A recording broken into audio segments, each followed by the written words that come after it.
Death2Divinity. It is the first all-fat, all-queer homebrew D&D 5e show here on twitch.tv/mermaidroyal. Thanks for hosting us, Jude. You're very welcome. My gosh.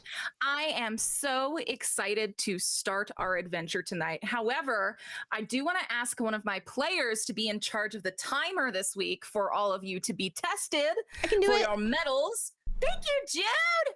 Actually, wait, no, someone that's not me. I have to produce someone who's not me. Yeah, Don't trust me. Okay. Don't trust me to do that. I can do it. All right, Molly, thank you, Time Daddy. Before we hop in, of course, to our story, we now must hit the most competitive time of this evening. KM, I think you're rated in Google Meets, my love. Why is Google homophobic? All right, it's fixed. Okay, here we are. Now, we're going to hop in, but before we do, you each got to fight for your right for inspiration. The way that we do this here, of course, is by seeing who can recap last week the best. Now, who won last week? Lyrica. Lyrica, I'm going to let you pick who goes first this week.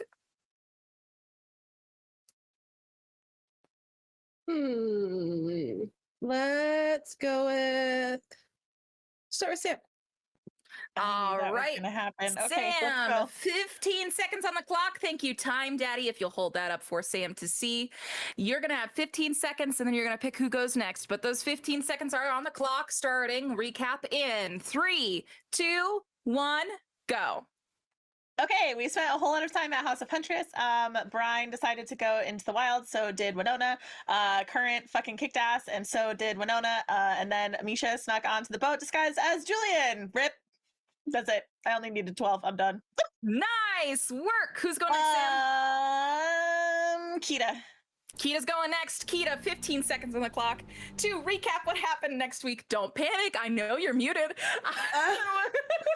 I'm gonna wait, before we do this, seconds. Kita, did you unmute in Google Meets? Kita, unmute in Google Meets, and then you could do your thing. I'm so sorry. You are muted in Google Meets. All right. Hey, let's go. All right. All right, Kita, you got 15 seconds to do this. 3, 2, 1, go. I beat Key's ass. Current beats Cyan's ass. There's a lot of gay panic happening at House of Huntress between everybody. And then we all decided to go to the wilds. And Misha is here. What? Yes. But we don't know that. That's true. Perfect. Kita, who do you want to go next? Jude. Yeah, I can Jude's gonna go next. Let's go. All righty, Jude, you got 15 seconds on the clock. Let's see if you can handle it. In 3, 2, 1, go. Winona kicked ass, Current kicked ass. There was a lot of gay panic between Brian and Gideon. Adriel got upset because she thought Brian was mad at her. We all resolved it. It's fine. We're all gay disasters. Misha's on this boat. Misha also gave Adriel $50,000 and said it was worth its pennies to them. It's my life. And yeah. Alrighty, who's go next, Jude? Molly. Again? Oh no, Molly again, went. yet again, you've let no. Molly hasn't gone yet, right? No? But No, again, you've let the winner of last week wait to go last. And again, I will emphasize, not a great strategy. But Molly, you've got 15 seconds on the clock. I'm going to go ahead and start you in 3, 2, 1, go. Well, Winona kicked ass. Key kicked Cyan's ass. There was a lot of feelings at the bar. Gideon saw that Misha snuck onto the boat. The queen also gave a very emotional goodbye to Current and Adriel and not Gideon. Whoops, I had a second left. Perfect. And that means, Lyrica, you're going to get a chance to sweep them all here at the end. We know that's why we save you for last. You've got 15 seconds on the clock. And we're going to... Oh.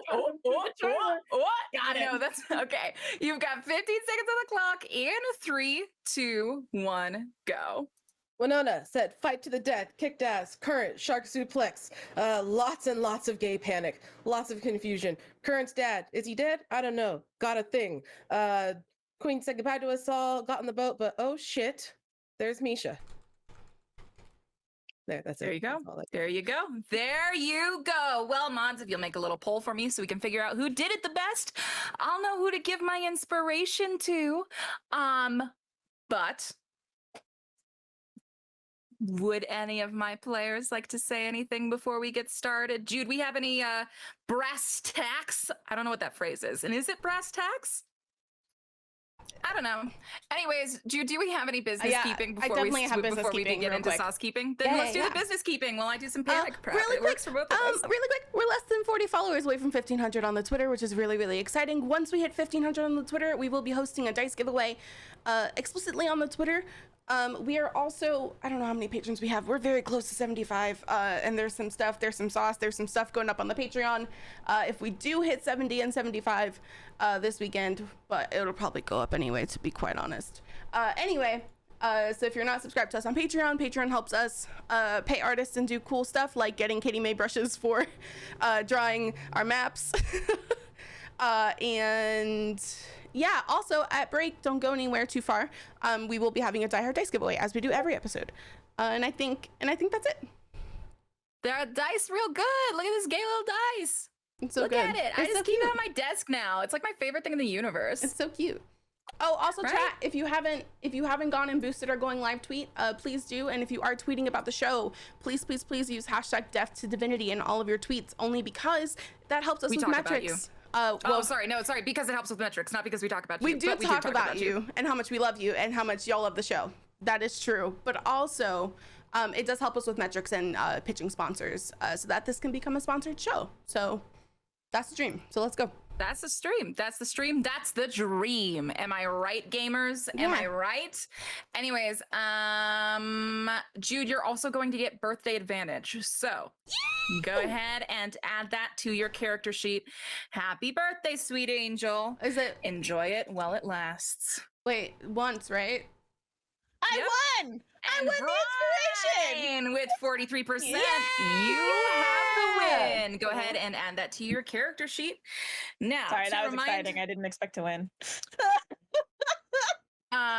So to cut to right before we start, to remind everyone, we are now in the wilds, which means I may now impose conditions on you, and you may use moves from the book.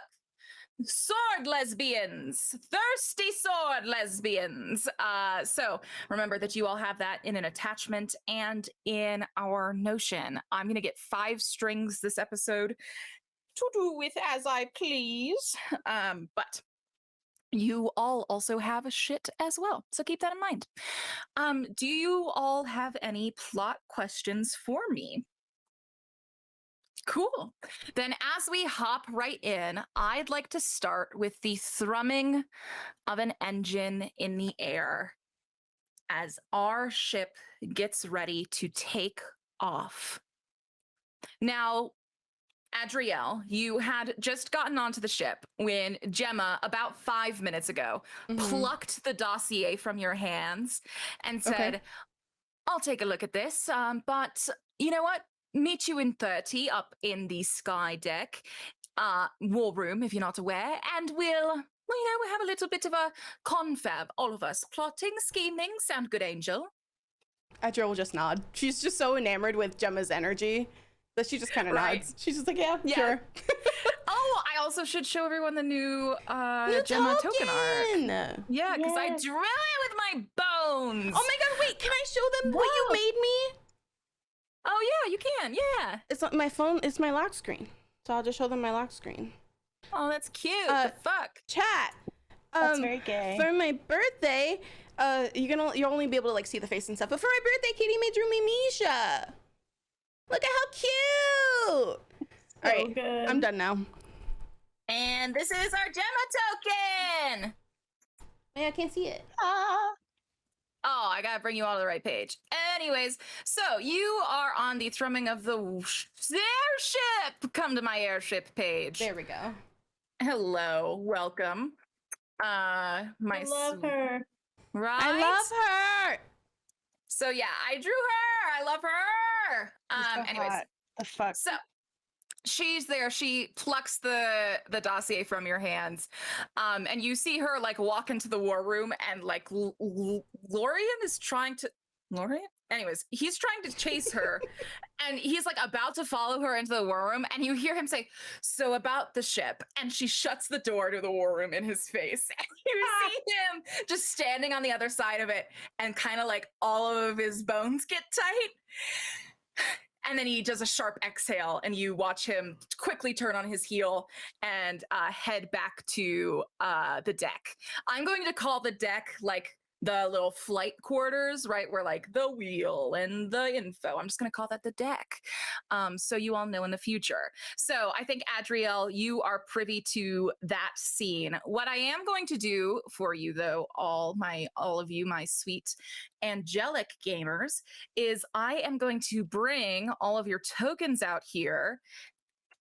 And I just want you to tell me what like the 30 minutes in between Gemma having ripped the dossier from you and you settling in here looks like. So just tell me if you want me to change levels of the ship. I am going to move us to the rooms because something about you all tells me that that's where I should move it to.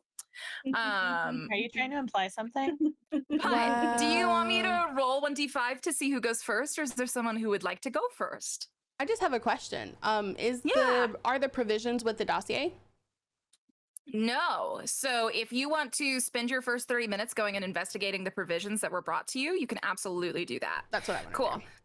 Cool. Adriel, you're investigating the provisions that have been brought to you. Sam, what are you doing? Brian, specifically. Brian, not Sam, but Brian. Brian is going to get Cat settled in the little area that we designated for Cat. And then she is actually going to check the security features of her room, like the window and the door. And kind of take stock of like Roll me an that, investigation so she's check. aware. Sure. Do I know where my character sheet is? Yes, I do. That's a question that I cannot answer. Okay, that is a something. A 24. A nat 20, actually. Nat 20 is nat our 20. first roll of the night. Are you fucking kidding me? Fuck yeah. It's that birthday magic, baby.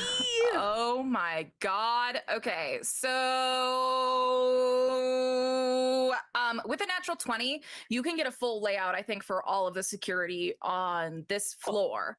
So Okay, sweet. every room except for the captain's room, which has actually now been renamed the Chosen's room, you can actually see. We can actually get a bit into that as you head downstairs. Wait, no, I thought we agreed. Not Adriel's room. We it's not- gave it to We gave Gemma. it to Gemma. Oh, had you already done that?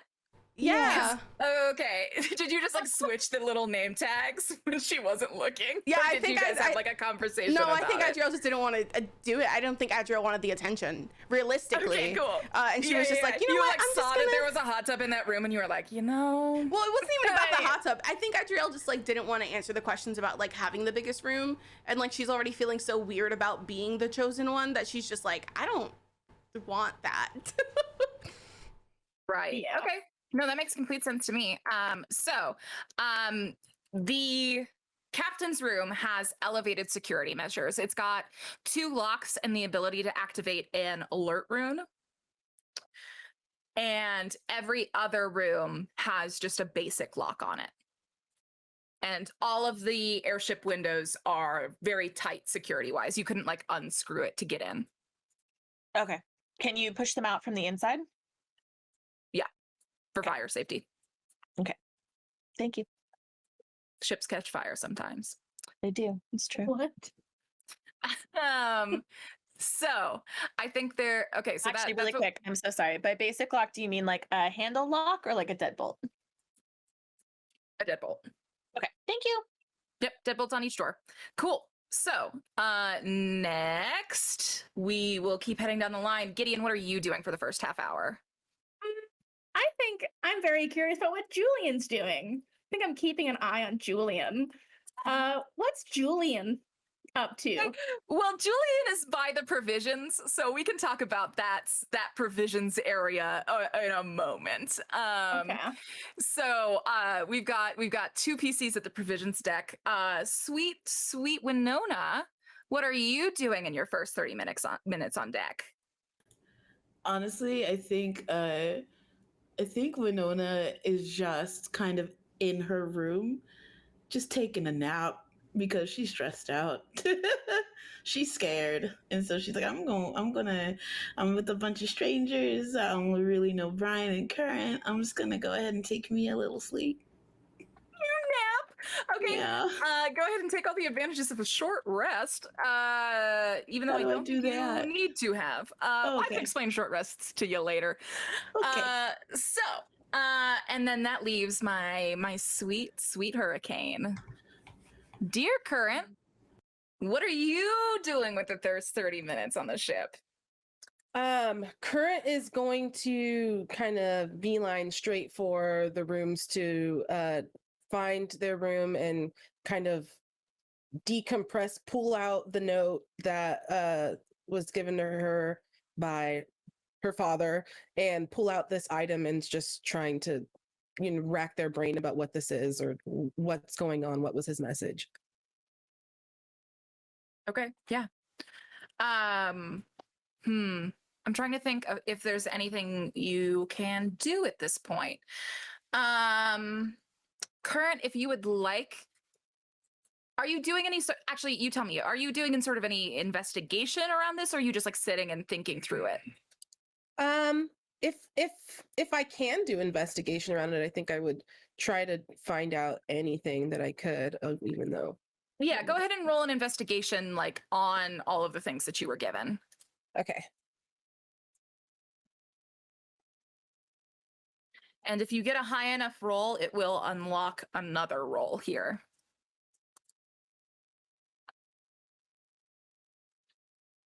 I'll find it. Nope. Oh, that was wrong. Okay, so that's an intelligence save, so you don't need to do that. You need to press an I don't know investigation. why it didn't. Oh, okay. It was being cursed for you? Okay, I'm so sorry. There we go. Oh, there we go. An 11. Okay. From what you can tell, this note, you actually, after a long second, you realize that this note is actually written. You flip it over, and you're like looking that there's like some writing on the back, and it's kind of weird. But after a second, you realize that this is like a torn corner of the actual will to your house.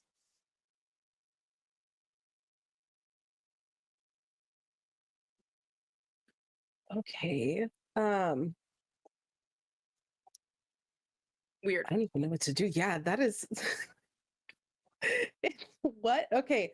And I would recognize that it's the will to the house. Mm-hmm. Okay. So now Current is even more stressed out. I think Current's going to kind of sit on that and wait until she thinks everybody else is kind of settled, and then probably go to one or both of my castle kids. Okay, so you can run into them after the sweet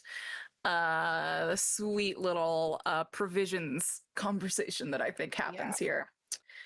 All right, so let me just move us all to where the provisions would be on this map. So the provisions are on the same floor that the mess hall is on. And let me see if I can like get this right on the first try. I did it. Okay, so let me actually see if I can just throw up in Roll20 some just like regular boxes, because maps have those. So right up here at the northmost section, DMing on Roll20 is so easy, I say, employed by Roll20. So there are a bunch of boxes up here. and let's place everyone out on the map as well. So you can kind of see that our sweet chef friend is cooking away in the kitchen down here. I'll throw her token up in a moment. Then up here in the northmost part of the ship, it is rife with just boxes and boxes of unpacked goods and materials. So, which I am now showing on screen by placing a tiny treasure chest here at the top of the ship. I hope you enjoy my artistry and my stalling as I place all of these crates. I just really have to show you the amount of crates that are out here, and I really don't feel like I've gotten it across to you yet. So I'm just pulling. There's so many crates, almost as if someone panicked because they did not know what would keep you safe and ordered one of everything off of Amazon. So I mean, you can't really tell who's behind this, but I think, you might be able to come up with a few guesses if you think hard enough about it. Now, rolling up, let's see. So Adriel, you were in a conversation with Gemma, right? She's prying that shit out of your hands. You're watching Lorian get snubbed. So I actually think that you are the second one out here. And Misha is, nope, you know them as Julian. Julian is the first. Oops, I'm going to have to catch myself. Yeah, for sure. You are approaching. There are these huge boxes full of everything, and a bunch of different things to unpack. Can I just get an initial perception check with you? Reminder that you are having your birthday advantage and can use that at any time.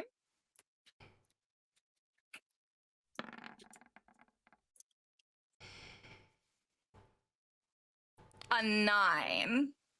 I'm debating. I'm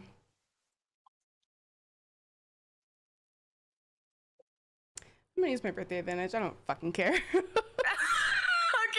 go ahead and use your birthday advantage, Sweet Bean. That's not much better. A 12. It's okay. I'm trying to think of how I could give the help action with the power of gay friendship, but that doesn't work narratively. Would you like to pay a greater price later on, Molly? Yeah, I'll do that. The deal has been struck. Roll again, dude. You stared into the camera and the chaos bar went up at the same time. That was very scary and I hated it. I hated it. All right. Well, Reduce Molly, birthday, anything. thank you. For a greater consequence later on. Sure. 22. All right, Molly, thank you. I owe you one. I will heal you when the time comes. Thank you. It's worth it. It's so worth it. Actually It's might so be. worth it. I'm so excited. Adriel, you are coming down the stairs to look through the provisions. I actually think it's like conveniently hilarious because yeah, Gideon, I'm going to throw you in a little bit later in the scene. Gideon, we'll come back to you. Now, Adriel, you're coming down. You see Julian doing what he should be doing, right? He's inventorying everything needed, right? Exactly what he should be, right? Alan and Misha sent him. So, Right. you can see that he's actually going through, he's like looking through the different boxes and stuff, clearly looking for maybe something, but you see that he eventually finds it, this big crate, and he uses a crowbar and pries it open. And you're like, you come down when he's prying it open. So he's in the middle of prying it open, this box, and he flips it open, and there is the most beautiful golden telescope that you've ever seen in your life. Adriel kind of steps forward And as they're like prying open the box. yeah. So you kind of step forward, right? You see the most beautiful, like it kind of like, you're like, oh shit. Like I've been hanging out in Valara for quite a long time, and I've never had a telescope that beautiful. And you notice this is not what I would consider a beautiful telescope, but I'm just going to place it right here. Okay. And so at that point, Julian unpacks it, and is like looking, and it's surrounded by like hay or straw or something of the like. And you see Julian's like looking for something. And so he like kind of like digs his hands into the straw like 1 or 2 or 3 times, and then pulls out this note. Adriel will clear her throat behind them. And you clear your throat, and in the most very clear, there is a oh, hey, as Julian turns around. Adriel like looks at them and looks at the telescope and looks back at them and is gonna just give them a second to say something before she clocks them. Looks like everything we need is here. What'd you put in your shirt? Just a note that I had found amongst the things. Can I see it?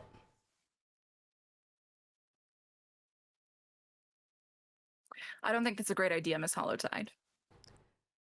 I don't remember asking you if it was a great idea, Centurion.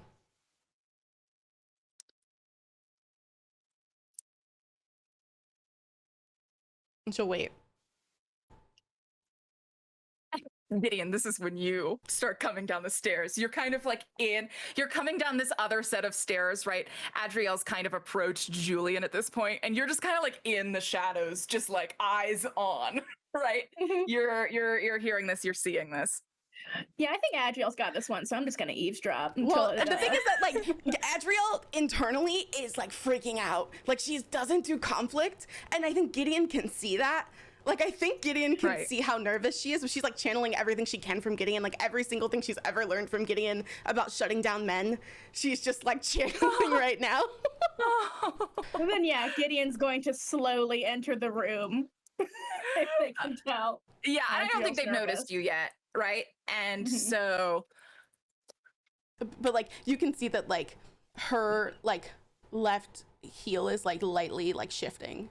She's like trying very hard to like keep her stance, but her left heel is like shifting. She's not comfortable. Julian gives you this long and piercing look. And then you see it kind of almost grow a bit colder as they pull the note, like with 2 fingers, right? They reach in, they pull the note, they take it out. And they look at you. They say, all right, I'll give you this note. But the contents of it, they're not to be dwelled on when you're trying to stay alive in the wilds, Miss Hollowtide. Adriel will just take it and open it. And when she opens it, a flash of pain comes over her face. You look at this note attached to this telescope, and it reads the following.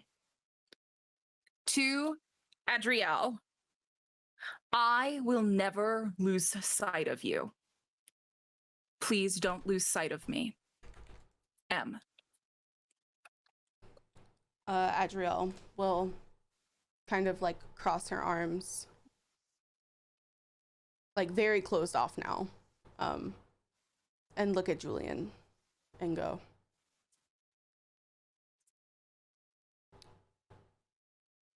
well, you are on my team to go into the wilds. I understand that you are a Feywild expert, and I understand that Misha and Alan trust you because you are knowledgeable and good at what you do, or so they say. But what we're not going to do is come onto this boat and tell me what I should and should not be thinking about. Nor are we going to keep secrets from me. Do I make myself clear? There's a long pause. Julian kind of like tilts his head, says, understood, Miss Hollowtide, but what I'd like to remind you is the heart sickness will kill you faster than any Fey in the wilds. You do best to keep that in mind. And you see Julian turn on his heel and start walking conveniently into the dark hallway that Gideon is lurking in.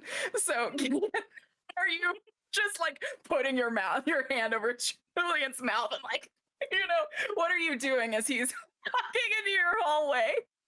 I grab them by the elbow. Not like violently, but just kind of like oh wait, hold on. But like a dad whose kid is having a meltdown at a grocery store and is like, hold on, come here. I think Gideon sees, as y'all walk away, because Gideon is still looking in this direction, you see Adriel kind of crumple when Julian turns around.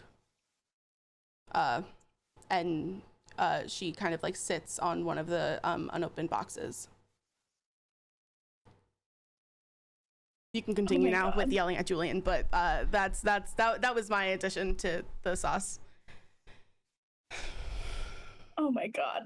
Are we out of So yeah, you kind of like pull Julian away. It's actually only you hear it, Gideon, but Misha lets out this very like completely Misha yelp that absolutely would have given them away if Adriel had been in front of them. They let out this kind of like, that's just like, that's clearly Misha. And where are you pulling them into for this moment? Are you going down to like where the engineering deck is? Are you heading up like Skytop? Where are you going? Somewhere private, and ideally if there's like loud machinery nearby to drown out our voices if we're talking quietly. Yeah, you can pull them into one of the engineering rooms down in the basement, because no one is down there right now because the crew is having a meeting on deck. So tell me what it looks like as you're pulling Julian down the stairs.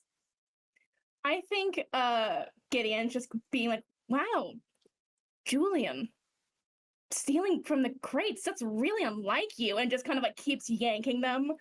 And they're like standing in front of one of these like bright blue, like electric power sources, and the light's kind of illuminating them from behind. So Gideon's like standing in front of it. Oh, I love that. Yeah, you two are sort of lit by this flaring right now. These runic texts that you've never been honestly this close to. Neither of you are Valaks, and neither of you go anywhere very often. Actually, you kind of see that like even as you're talking with Julian throughout this time, that Julian's eyes keep like flitting outside to the amazement of like you are now soaring amongst the crags and the rocks of the clouds. Like that is still pulling Julian away. But you see Julian, who is still very nervous also around you, says, well, yes, Miss Osmond, but I also know that kind of note at the wrong place at the wrong time can throw someone off their game, and next thing you know, we have a death count. So I'm just trying to be responsible. Oh yeah, no, you are so responsible, Julian. It's weird you've never called me Miss Osmond before, but I'm just worried you're not acting like yourself, Julian. And I'm just wondering, how do you know the note was in the crate, Julian? Well, I watched Misha write it in a fit of unthinking, Gideon. So, and we're out here. You are one of my charges. Don't be surprised that I would treat you with a measure of formality. I'd expect that from you, Your Majesty.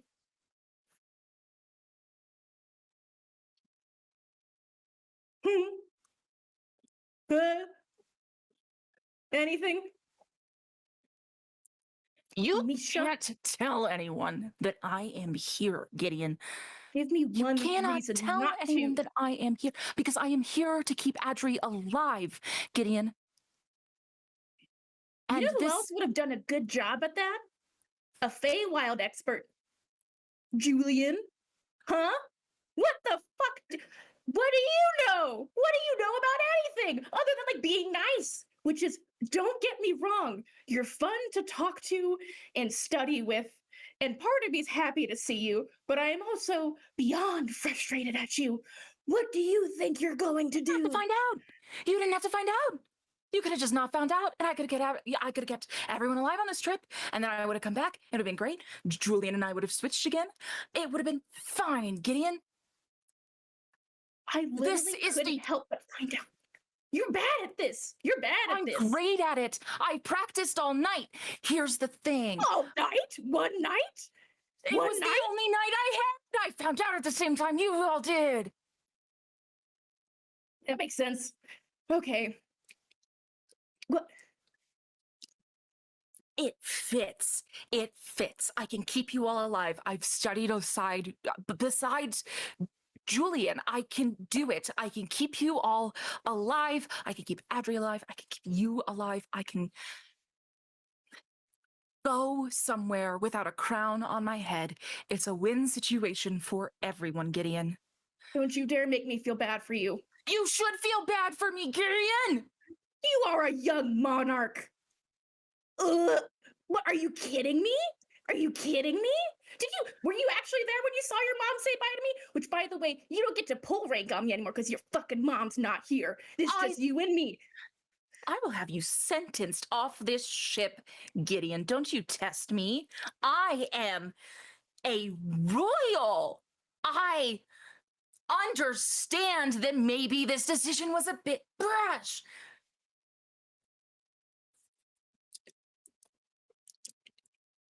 You're going to keep my secret. Why? That is an order from your future king. So whatever. No, you're not right now. Right now, you're Julian, and I get to do whatever I want. Although, weirdly, the thing I want to do is, what do you think happens to the rest of us if something happens to you? Beyond just feeling bad, what do you think is going to happen if your parents find out that you, God forbid, something happened to you? They won't. Julian will do an incredible job. Julian can't save you from being killed in the wilds. That's what I'm talking about, Misha. Okay, but I'm keeping everyone alive in the wilds. That's why I'm here, Gideon. You have not given me a good enough reason to keep your secret other than I told you so because I'm Misha, which is horseshit.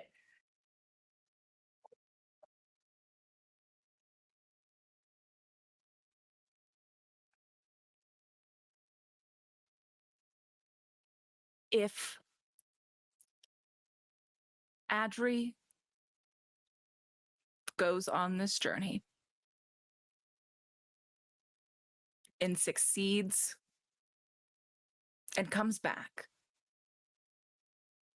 I am a king for the rest of my life.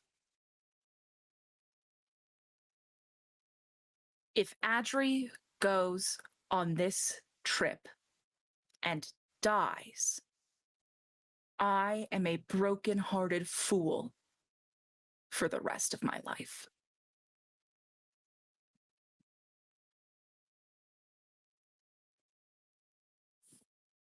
I know you seek to keep her as alive and well as I do. Any chance of that should be reason enough.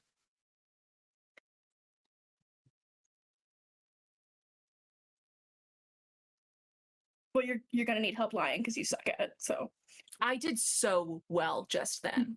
You suck shit, and I'm gonna help you. Adri had no idea. Yeah, because she was crying over the note that I assume you left her. I was trying to throw it away. Okay. Well, someone on the boat should be a Feywild expert. I'm pretty much there. I'm pretty much there. Julian, I studied alongside him for 2 years. It's not 20 years, and yes, it's a recent interest, but I know some things. I will need to learn more things, but I at least know some things. Pretty much there's not gonna fucking cut it, all right? Just shut up and let me help you, please. I have journals and books. I will study with you. I will keep your secret under 2 conditions. Okay? 1, do not pull rank with me. Because if we're gonna be friends, I can't do that. All right? Please. If you want to not be in charge for a little bit, then please enjoy it. But I don't feel like listening to any of the monarch shit when we're out here. Is that fair?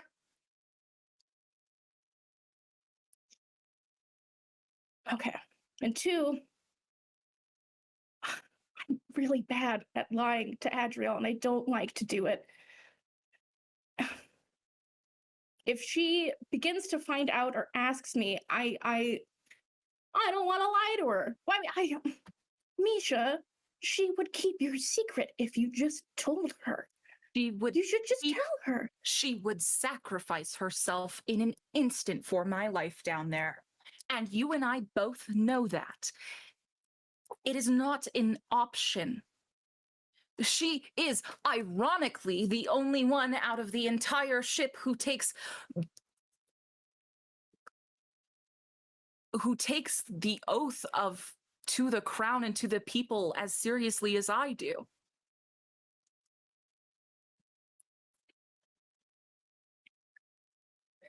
I'm mad that you're right, but you are.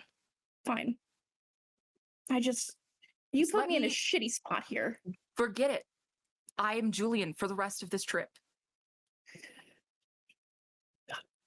Misha, I care about you. I can't just pretend you're not you. And if you're being eaten by a big dog, a big Feywild dog, I can't just pretend, oh, that's not a young monarch. I'll just run away. I can't do that. Should that happen, Gideon? I promise, my siblings will do great in my stead. There is no other Adriel Hollowtide. You don't need to tell me that. My point exactly. It's going to be suspicious if we're down here for too long. Do you have anything else to say to me? No, whatever. I'll give you some books. I have books. I brought books. Don't give me attitude right now. Oh my God. You're acting like I didn't bring books. I prepared. For a night. Whatever. I have my parents' journals. That's something, right? Right? I don't know. Fucking whatever. Let's go pretend we didn't have this conversation, I guess, and just be cool. Can you be cool? I'll be cool if you're cool. I don't want to fight with you. This sucks. We're not fighting. You don't know what a fight is. And then Gideon just turns and goes back up the stairs. Oh, delicious, delicious, delicious. Adriel, what does your remainder of your 30 minutes look like?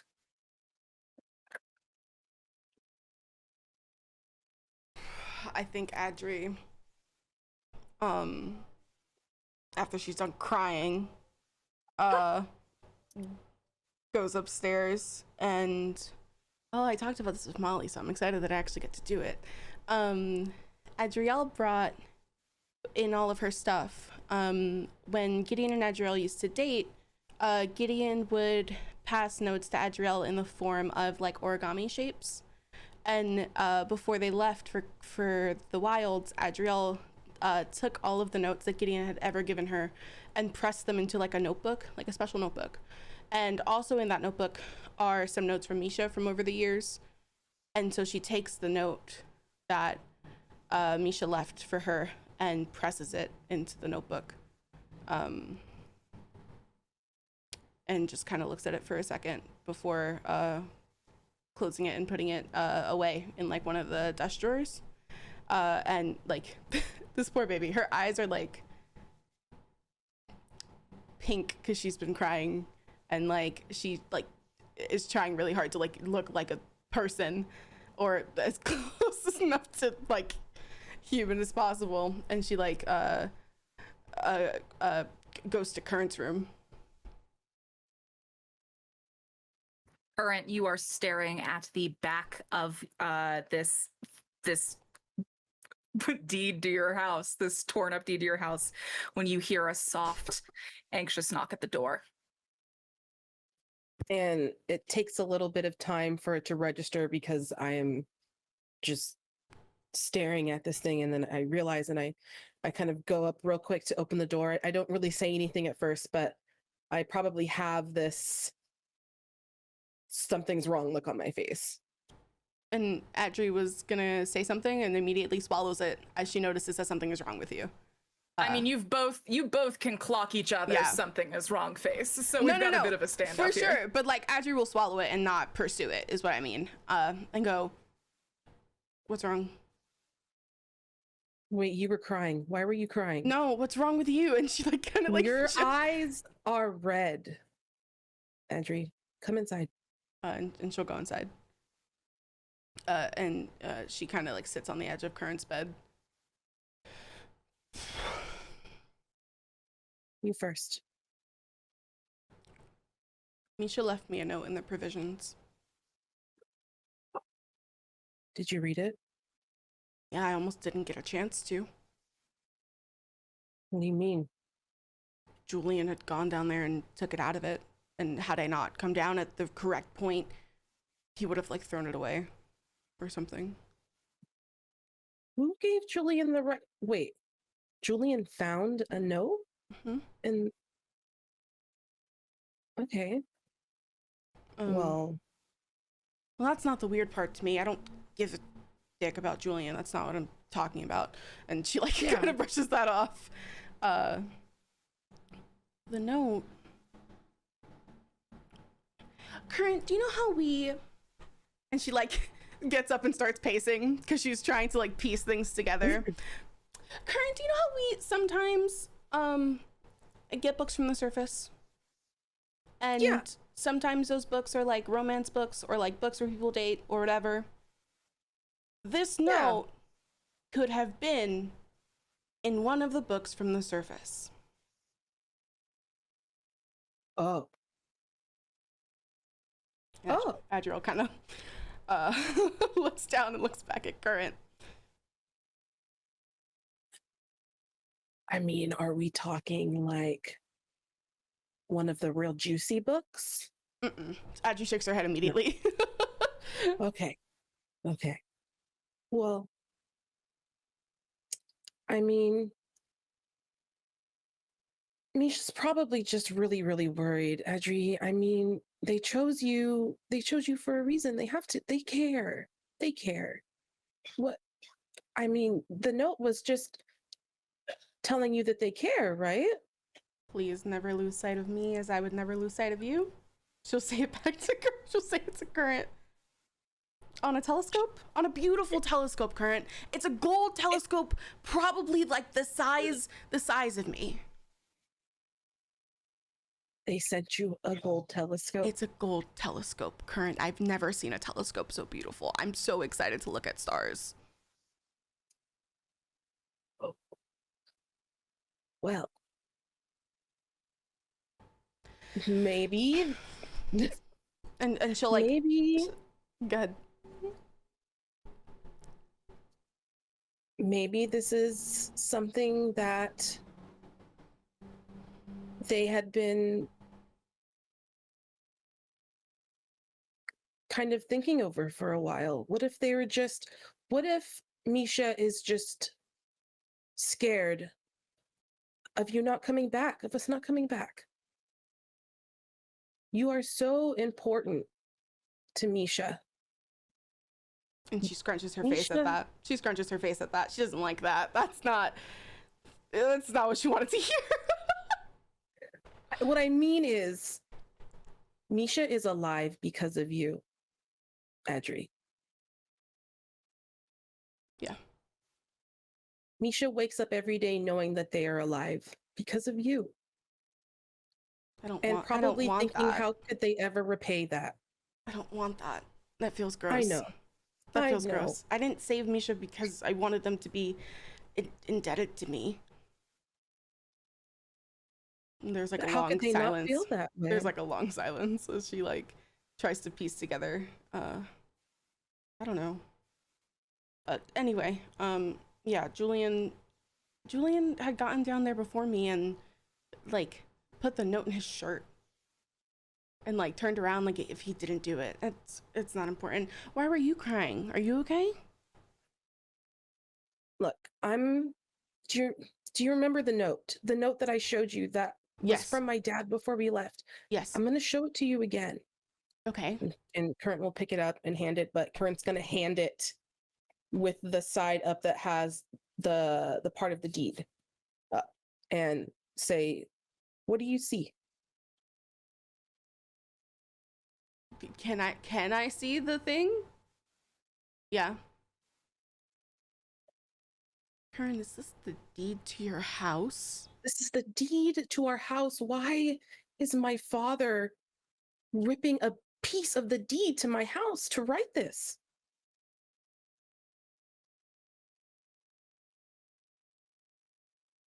This, I don't know. I can't imagine a situation where he would feel safe and also be, this is not like him. He's not frantic like this.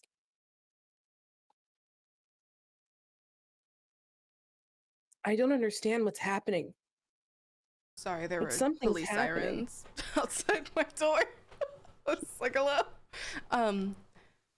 Andrew would like look at it and look back at Current and look at it, and go.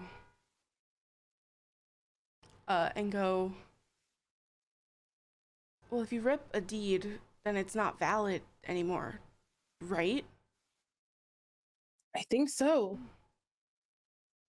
Whatever this thing is, it's so important that he's willing to not be around. He's willing to let go of his house, our house, for this thing. And then I'll pull out the little silver rectangle again. Like what is, I don't even understand what is so worth it that this piece of metal would cause this. I don't understand, Audrey. I don't know. Can I do an Arcana check on the piece of metal, if possible? Sure.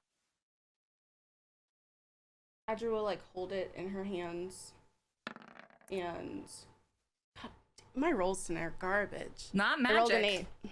Not You're magic? pretty sure that this isn't magical. Okay. And she'll kind of like hand it back to Current. Look, we'll have time. We'll have time to look at this. Are you okay? I want to make sure that you're okay. Audrey, that's my concern. Let's just get everything settled, and maybe Gideon has Audrey shakes her head. something in their books. Audrey shakes her head. She looks at Current and she like holds her face in her hands. You are not telling Gideon about this note. Gideon does not need to know about this note. I don't want to upset them. I don't even really know how I feel about the note. That's fair. And she'll like let go of Current's face and kiss her on the head very gently. Okay. Well, Adrielle, whatever you need me to do, I'm here. I'm always here. Mm-hmm. We'll figure it out, and we'll see. Maybe there's something in the books. Maybe there's something that can give us a hint as to what this thing is and why my dad felt that it was so important for us to have it Right. on this journey. Mm-hmm. And she'll like nod. I think we have to go talk to Gemma soon about the dossier. Oh, Gemma. Adriel will shake her Okay. head. No. No. You're not sleeping with our captain, Current. She's taller than me. Current. Like, I'm just saying, Current. she knows her way around the seas and the sky. And Adriel will like start walking away. Adriel will just start walking away. Meeting is in 10 minutes. Keep your eyes above the chest, please. And she'll close the door and leave. Can't make any promises. She's tall. Alrighty, we've got 10 minutes left until we open the dossier and find the mission laid before you. Alrighty, who's gonna wake up Winona when it's time to head up to the control room? I guess Brian will, since Brian dragged Winona here. Can I see what that looks like? Yeah, I think while Brian is kind of investigating all of the like security features on the layer, the deck, whatever it's called, with all of the rooms. Yeah. Oh no, the rooms. I don't know. What do we want to call the rooms? We can decide as a crew. Do we want to call them like the dormitories, the quarters? We could call them so many things. What do we want to call them? Yeah, aren't they just like cabins? cabins? Cabins. You tell me. Yeah, I think Sounds they're like just cabins below deck. cabins. Cabins.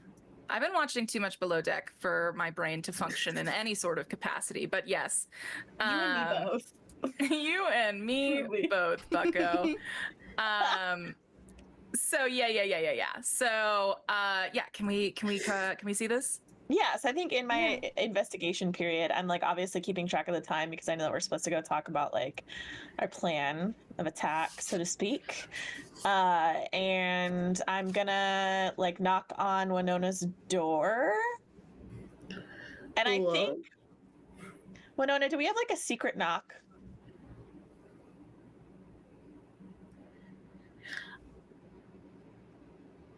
I don't know if you've knocked on my door enough. I don't know if I have either. I feel like you're more, at least for you, I feel like you would like probably like text me more like Honestly, I more frequently discreetly. probably just sneak in your window. Yeah. Yeah. Okay. So I'm just gonna knock on the door and see if that wakes her.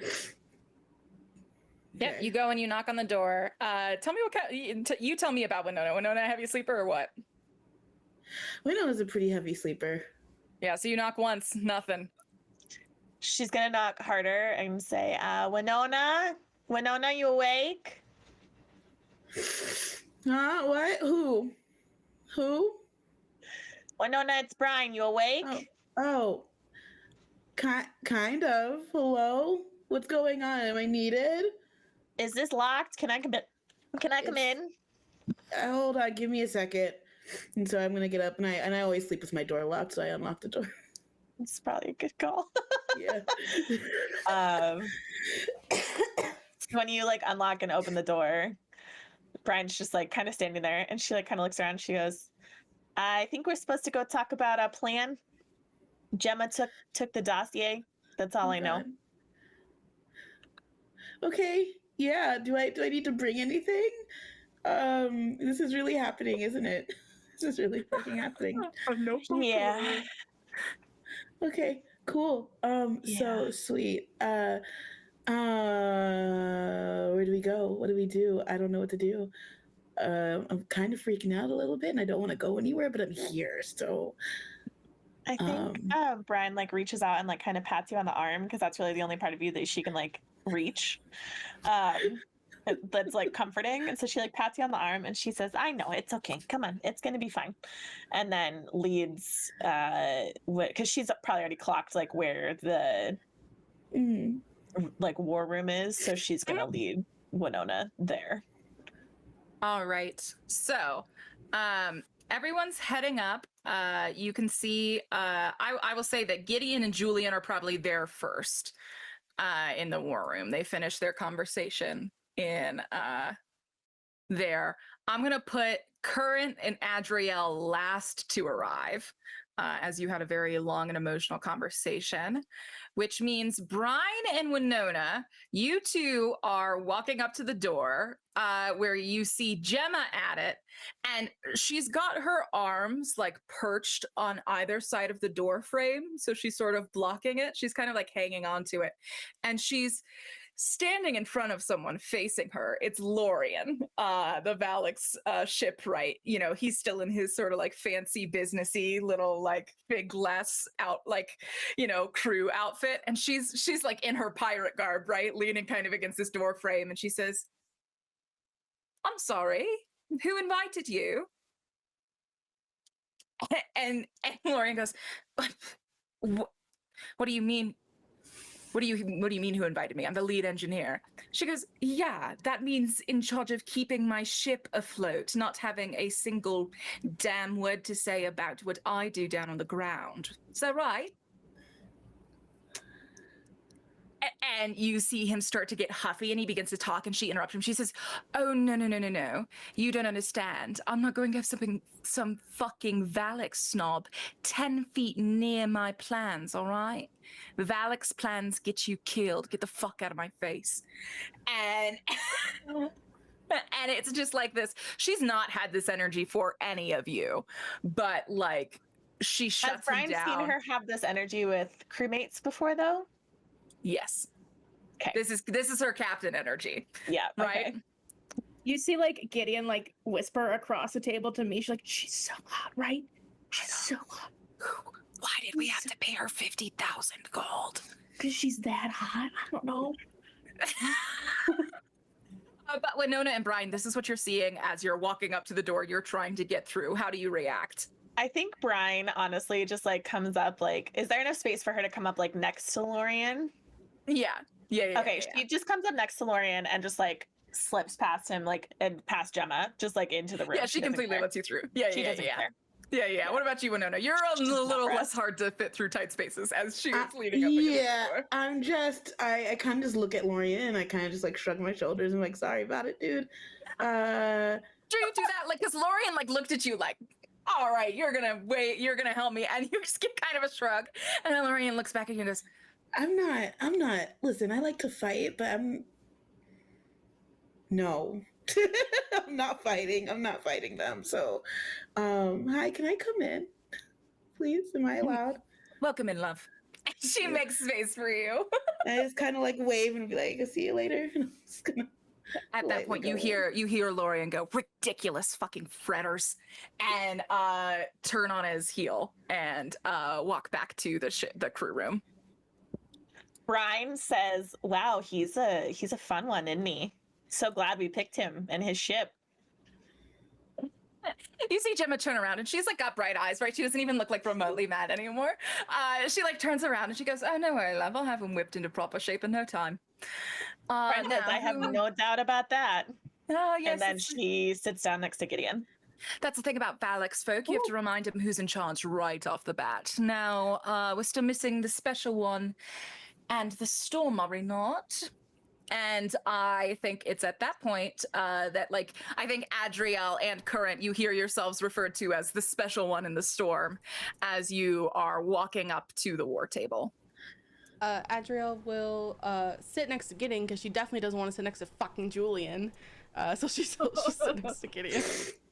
Okay, cool. And there are no, oh, fuck, I stretched you. Wrong thing. Okay, so there are no chairs here in the war room. I think maybe as if you decorate it, maybe later on. As you can see, it's kind of barren right now. But so you are all gathered around the table like this. Gemma at the front.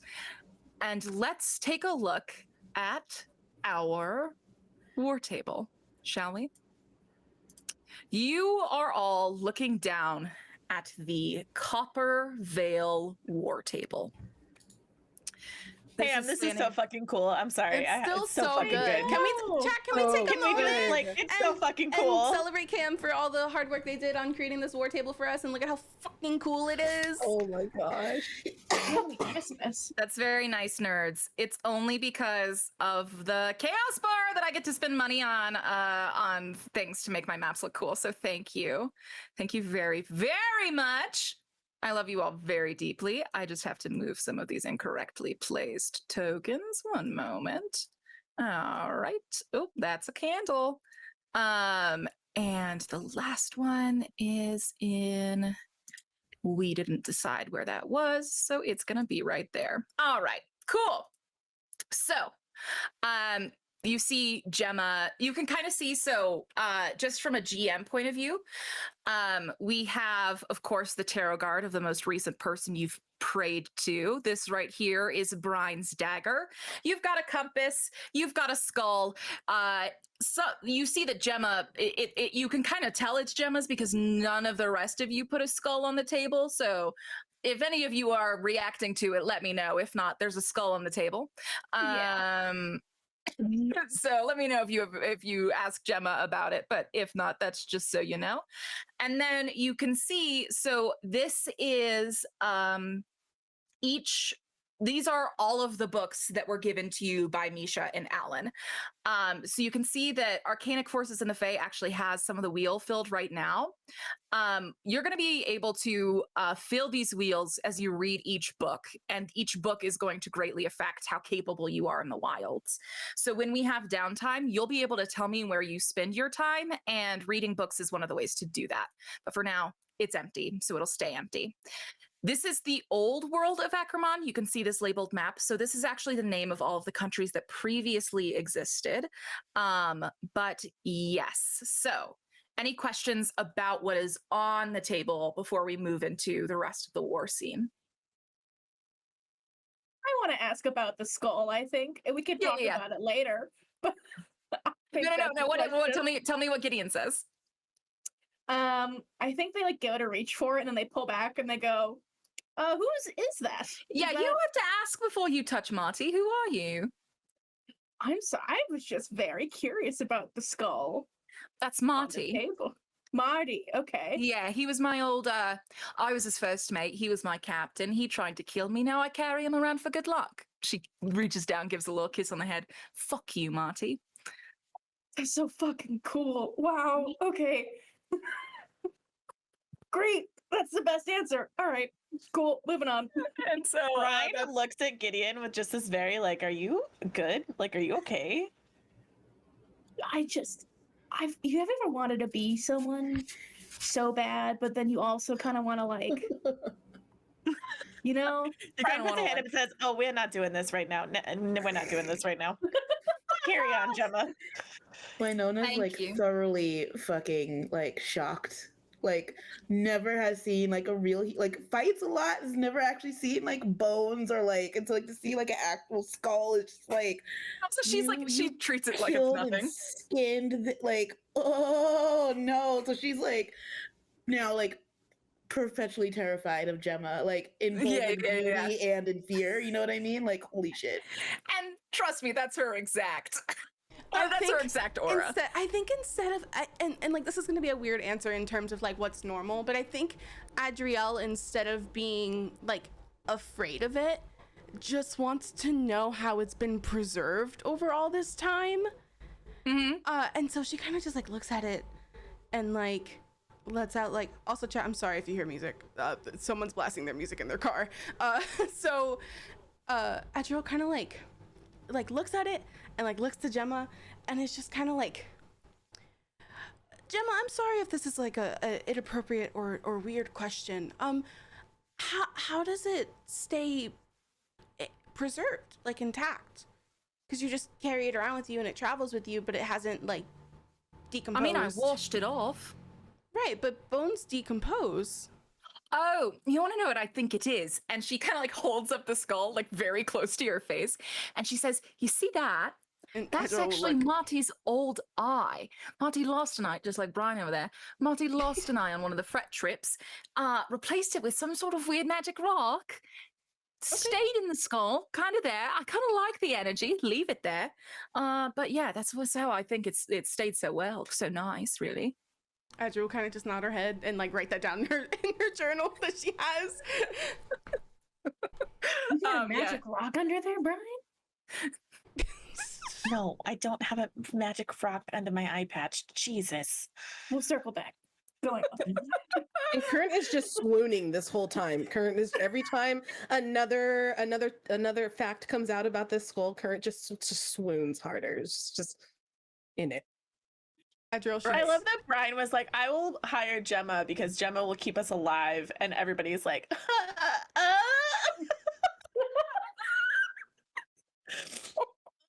no, what have I done? Oh god. Oh my god. Yeah. What am I supposed to do? Right. I mean, we're all just at Gemma's mercy. It's fine. And so at that point, Gemma kind of like throws some scrolls down here at the table. They all kind of fumble out of her grip. She's not been treating them very well. She says, all right, there's a dossier. Chosen one, crack it open, read it for the class. Adriel will take the dossier and read it for the class. Where is the dossier, Cam? So let's do it, shall we? So this is going to be our first one. This is just the Chosen's dossier. Who wants to read this first one out loud for me? Wait, like, I can't click on anything, so I'm confused. Oh, wait, hold on. There you I go. can read it and have it. Oh, Did it show up for everyone? It just says Cool. the sections included. Is that what we're supposed to be looking at? Yeah, let's just go ahead and read those to start, and then I'll show everyone each of the sections as we go. Oh, okay, I see. Okay, Yeah. I'll read it. So Adriel will, like very nervously because she does not, because people have to pay attention to her now. She's just kind of like, a collection of scrolls notating the information given to each of the monarchs chosen. The sections included seeking the prophecy, leads to seek, and your biggest obstacles, and the 5 biggest dangers of the wilds. All right. Well, let's crack open Seeking the Prophecy, shall we? And she hands you the scroll for that. And she kind of just looks at her for a second, and then we'll just continue reading because she doesn't want to press her on it. She does not want to read out loud anymore, but she will do it because Gemma told her to. Through a delicate dance of our best arcanic scouts, our astronaut. Oh my god, you sound like I've asked you to read a book report. Can you sound like you're about to cry. She gives it to Gideon. Okay. I got it. Through a delicate dance of our best arcanic scouts, our astronomic divinators, and the power of the Hierophants, we have divined the location of a prophecy that foretells our return to the ground. When we know about the prophecy, All right, now Gideon, lies- stop. No, stop. I'm putting sauce on it. Can anyone in here read just with like a semblance of normalcy? Brian holds her hand out. Thank fucking God, Brian. Gideon Give gives it a try, will you? Start from what we know about the prophecy. I can't even get into it. You'll suck. Yeah. Through a delicate dance of our best arcanic scouts, astronomic divinators, and the stop. power All of the right, Hierophants. no, go ahead and give it a go. She hands it to Winona, and she's just glaring at Gemma. Sorry, you talk like I'm about to get a drinking problem. Winona, go ahead. Okay. All right. What we know about the prophecy. It lies in an ancient temple dedicated to Doxon, located in Abyss's Locket. It was founded by a mortal mineracy that is not a Kurthis citizen.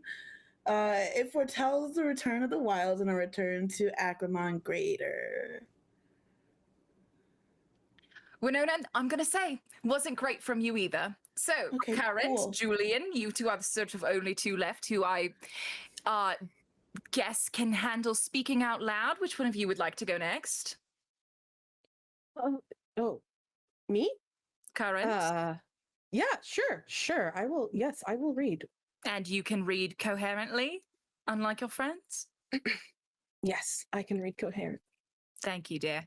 She hands you the scroll that says leads to seek and biggest obstacles. Your best leads. There's rumored map of an ancient temple in possession of one of the most prominent kingpins in Terrapine.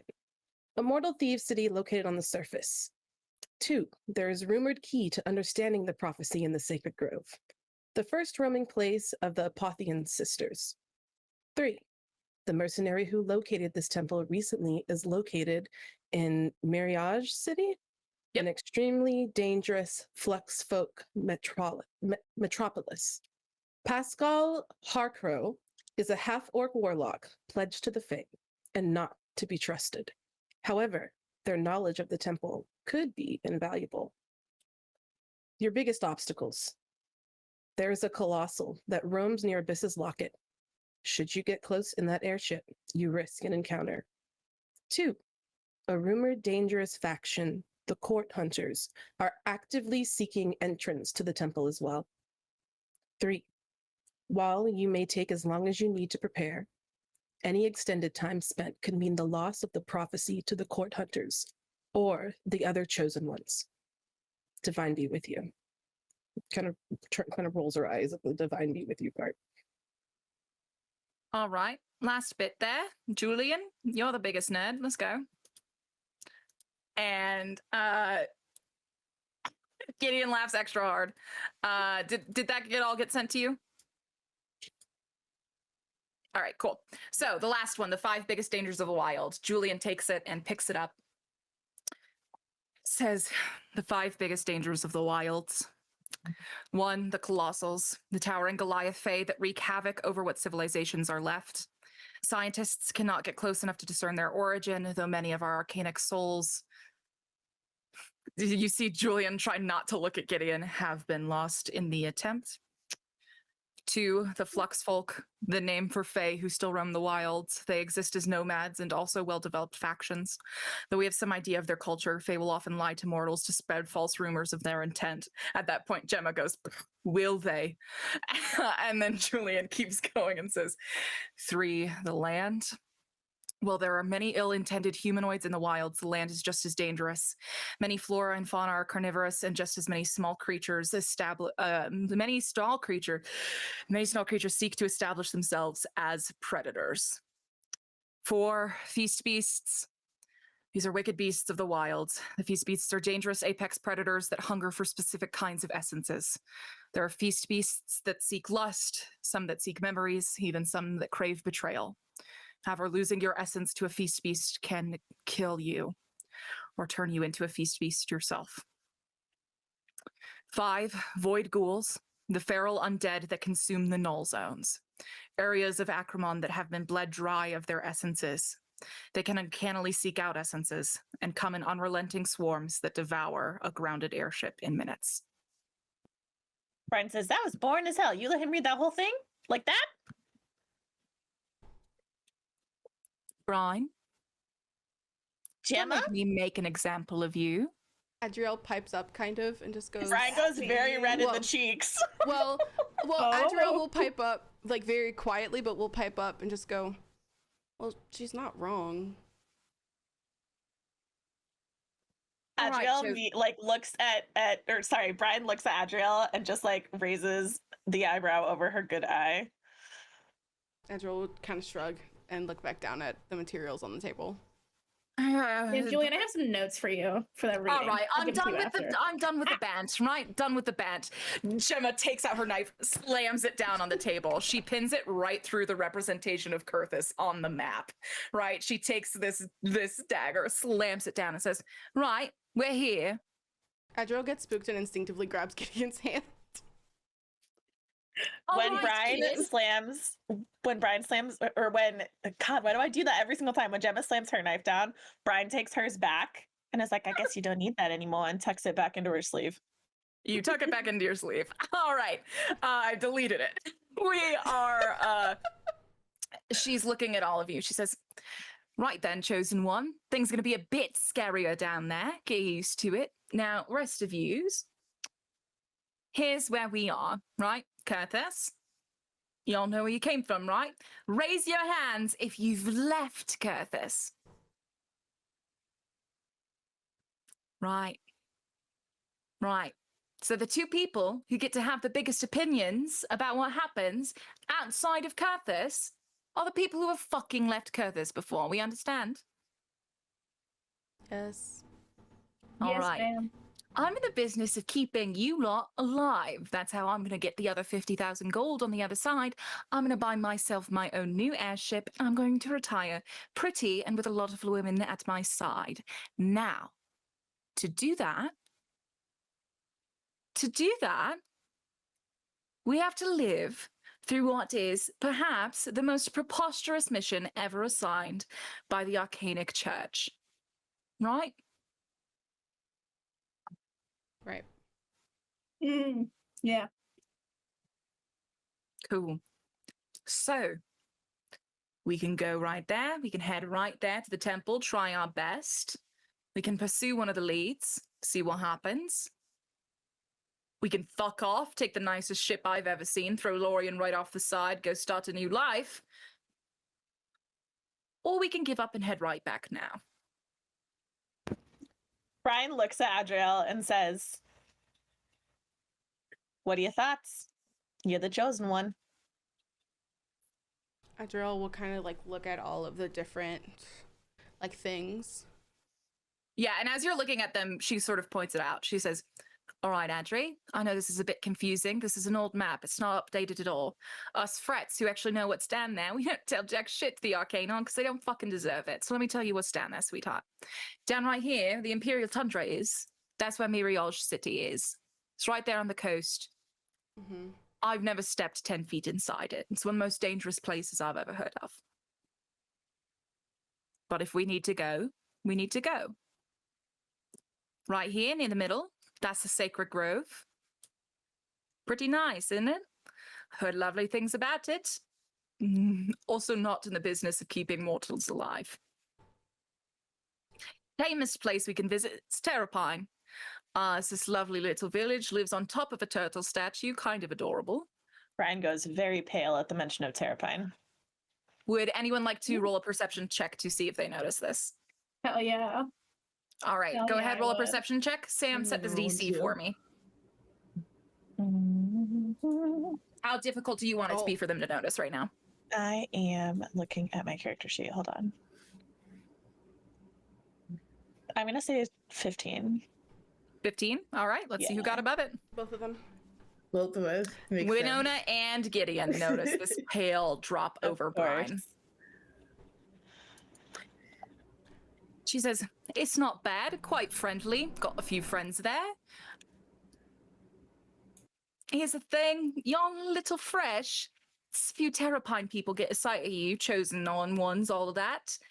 You would make a very pretty ransom to most of the people there. If not to Kurthus, then to the Flux folk. Get me? Brian crosses her arms over her chest and says, we'd be safe in Terrapine. I mean, safe anywhere. No, Bit Gemma. bold. We'd be safe in Terrapine. I lost 30,000 gold in Terrapine once. What do you mean safe in Terrapine?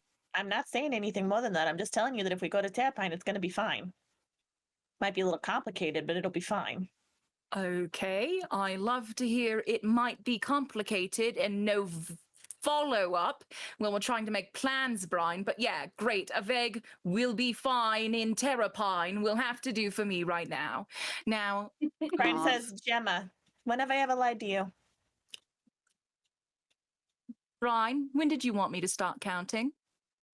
Now, Okay, sweetie, well, chosen that's sweetie. fair. She That's turns her fair. attention back to Andrew, says, right here. And she points at this part of Abyss's locket where you can see she's already drawn that very stereotypical X. Mm-hmm. You actually get kind of a feeling this X is a little bit neater. If you like take a look at Gemma's thumb at any point, you can actually see that she nicked it with her dagger, and that's what she drew to draw the X on the map. She's pretty fucking metal, I'm not gonna lie. These goals. Good God. And she points at this. She says, that little body of water there, sweetheart, Mhm. that's the locket. Everything around it, in a 20-mile radius, every fretsman is aware, complete null zone. Absolutely overturned with void ghouls. Okay. Here's the thing. That means we've got void ghouls on the ground and a colossal in the sky. We'll have to tackle one either way. Chosen one gets to pick which. She'll kind of just like she'll look around and just kind of go, we have to go to the ground at some point, right? Oh yeah, oh shit. Oh fuck. Sorry, I always do this with a beer. I didn't grab one from the kitchen. Be back. And at that point, Gemma straight up just like turns and heads out the door to Brian go is grab just her doing something. this. Brian is just doing this. Adri immediately puts her head and her hands on the table, very stressed Yeah, out. everyone lets out like a collective sigh of relief, Julian included, when Gemma leaves the room. You're like, oh, I'm okay. As you all sort of decompress a bit. What do we think about the Grove? Grove is fine. I don't. And Adri will kind of like look at the map again and just go, I don't think it's smart for us to immediately go to where the mission is. The other groups are going to try and get there as well, and I would rather not die in the process. No, but if we go, we can see how they'd fail. Maybe we need to give them time to fail first. I draw a nod.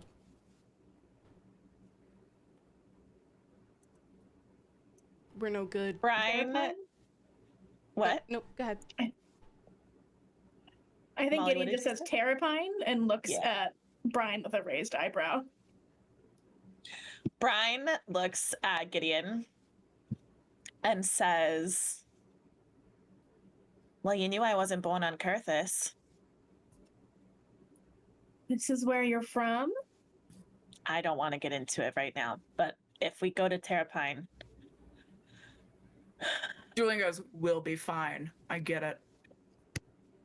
You don't have an attitude. Yeah, Brian Adriel- looks at Julian and says, I'm sorry, did I ask you for your opinion? Because I don't remember doing that. I'm sorry. My apologies. Yeah, that's what I thought. Adriel gets up. Adriel's just so fucking annoyed with him at this point. Adriel like gets up, and it's just like, Gideon, you decide. I'm fine with going to Terrapine, and we'll fucking leave. Okay. Are you sure? She's like gone. She's gone. Get some water. All right. Fuck. Quit being so mean, Julian. What is your problem? He's the Brian gives chosen Gideon one like a and is- sidelong look of like, why are you so harping on this guy? And then Julian like whips to Gideon and says, Adriel is the chosen one. Adriel's going to need to get used to making decisions under pressure, quickly and fast. You do not get to be her teacher right now, Julian. Let's Who else? go. Maybe the hot pirate. I don't know, but you suck at it. Can I roll an insight check? Yeah, you can. And Gideon goes, and I'm not talking about Brian. I think one. Oop. I rolled a 12. They probably have a history. Brian would guess they must have been childhood friends if Julian learned under Alan. Okay. You Why perceive not? a closeness for sure. Okay. Oh no, I was just gonna say that Winona starts to feel uncomfortable and kind of wants to break up the fight and just be like, "Hey, pals, we're gonna be stuck on this ship together for a very long time. And going at each other's throats like this right now doesn't seem like, would be the best for like bonding. You know what I mean? So like maybe if we just weren't like, Winona's completely right. Yeah, you are. oh, Can I say that when Adri walked out, she bumped into, Hell yeah. like she went, like she was leaving and Gemma was coming out. Yeah, you bump in. Gemma says, what, you wanted one too? She's holding a beer. No, I'm gonna get water. I'll be back.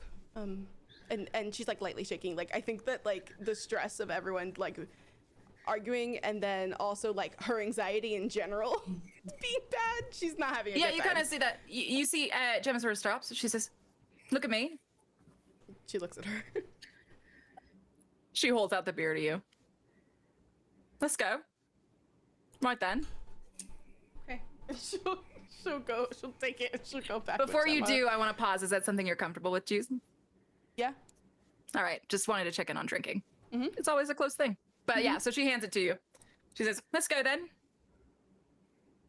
She'll take it. She says, all right. They're waiting. Let's go. Adri will go back to the room. And you start walking away. She says, no, sweetie, back here, right here. Oh, okay, okay.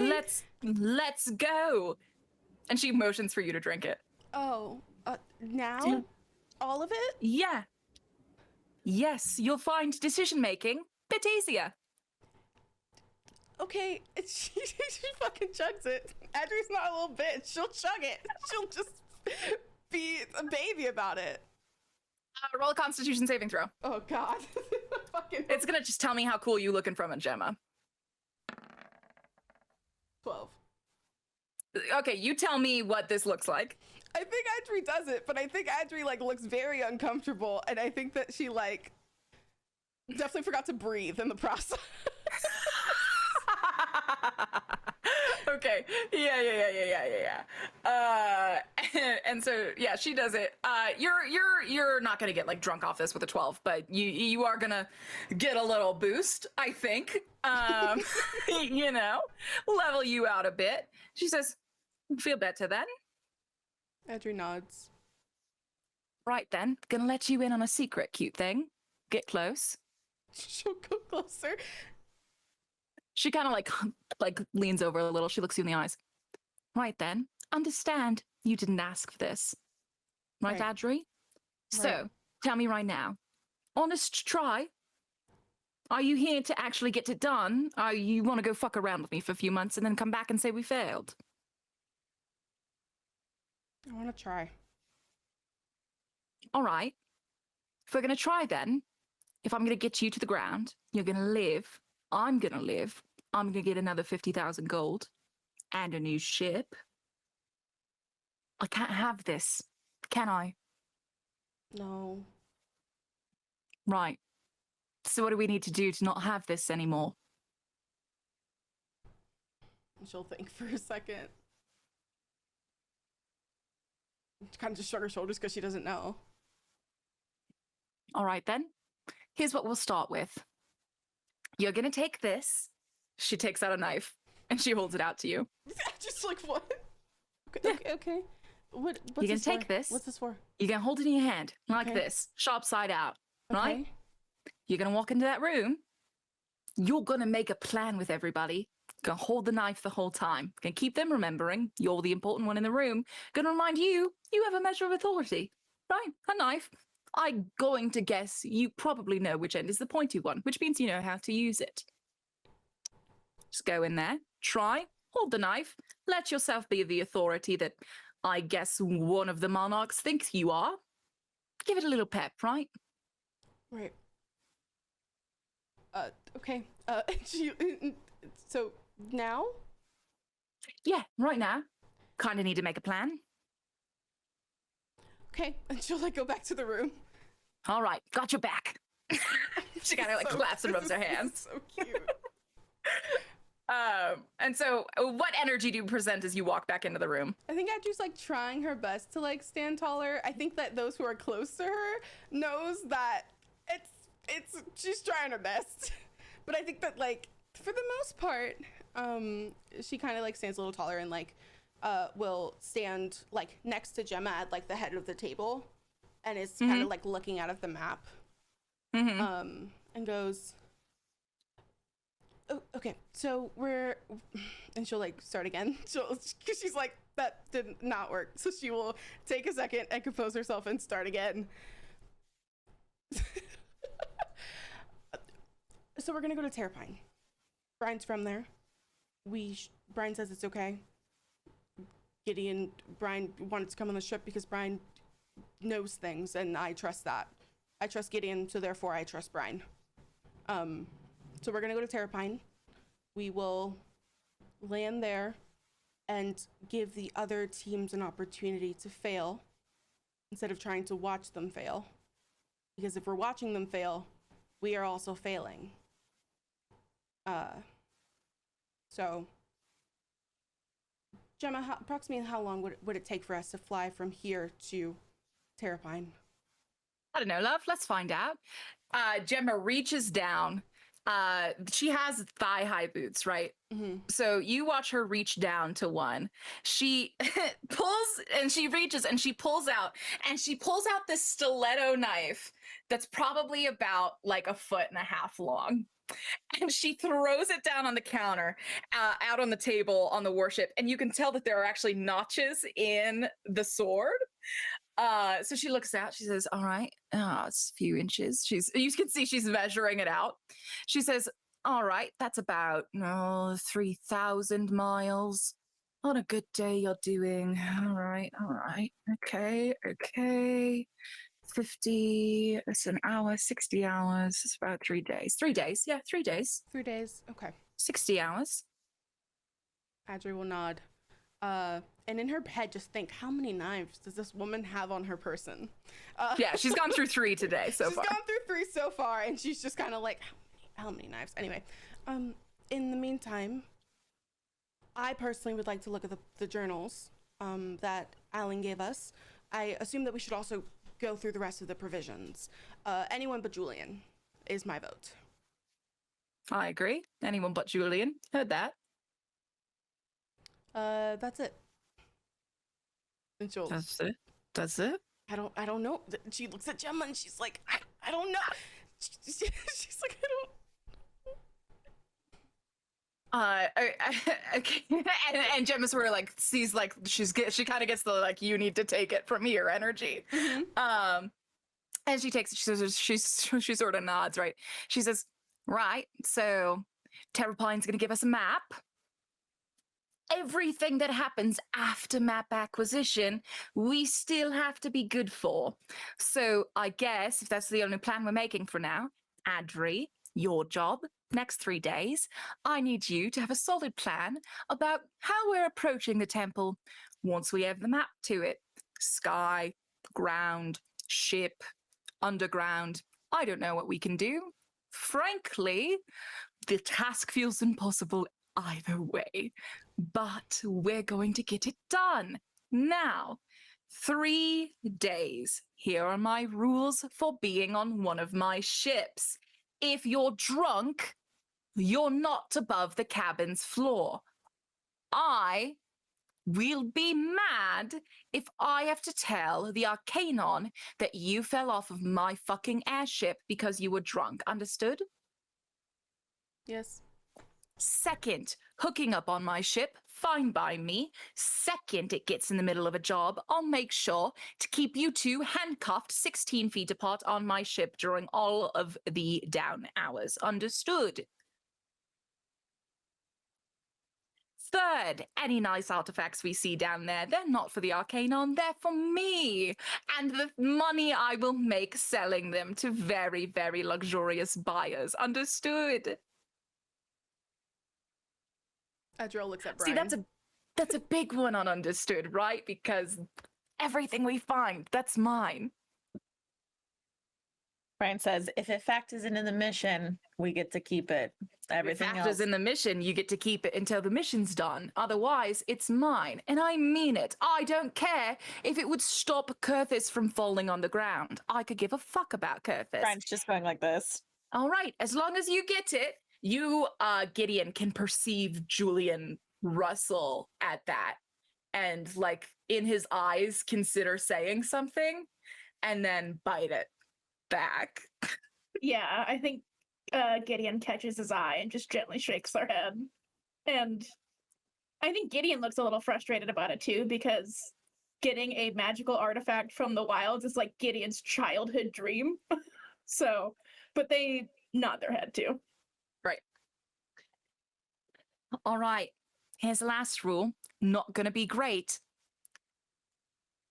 If you are down in the wilds, and I have to make the call, I'll make it. We understand?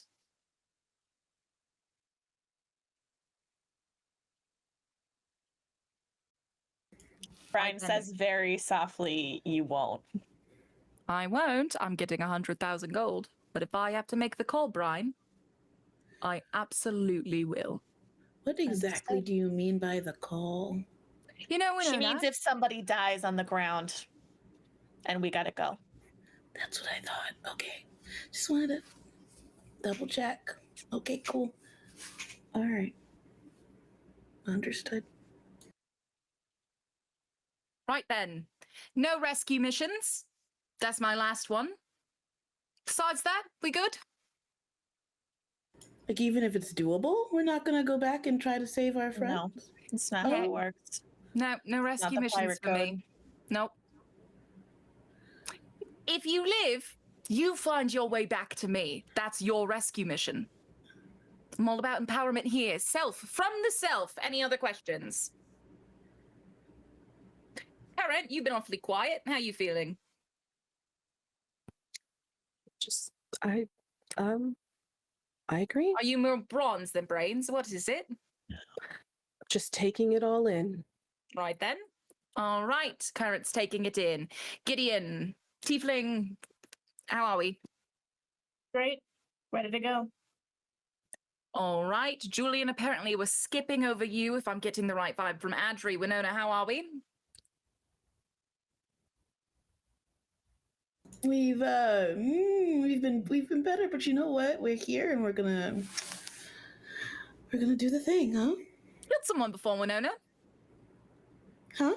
I'm just trying to get a vibe. Have you killed someone before? I have fought people and I've made them bleed, but no, I've never. I try not to kill people. All right. Kind of ready yourself for that one, I'd say. How are you, Brian? I'm here, aren't I? I mean, here is about right, Brian, isn't it? Adri, how are we? She kind of just shrugs and gives back the knife. Hey, before you give it back, anyone earn it? And she looks out threatening towards your crew. No, not today. Brian says, "Why don't you keep that, Adriel? I'll teach you how to throw it later." Adriel's eyes kind of like brighten a little bit. It's just like, okay. All right, well, I'm going to go make Lorian teach me,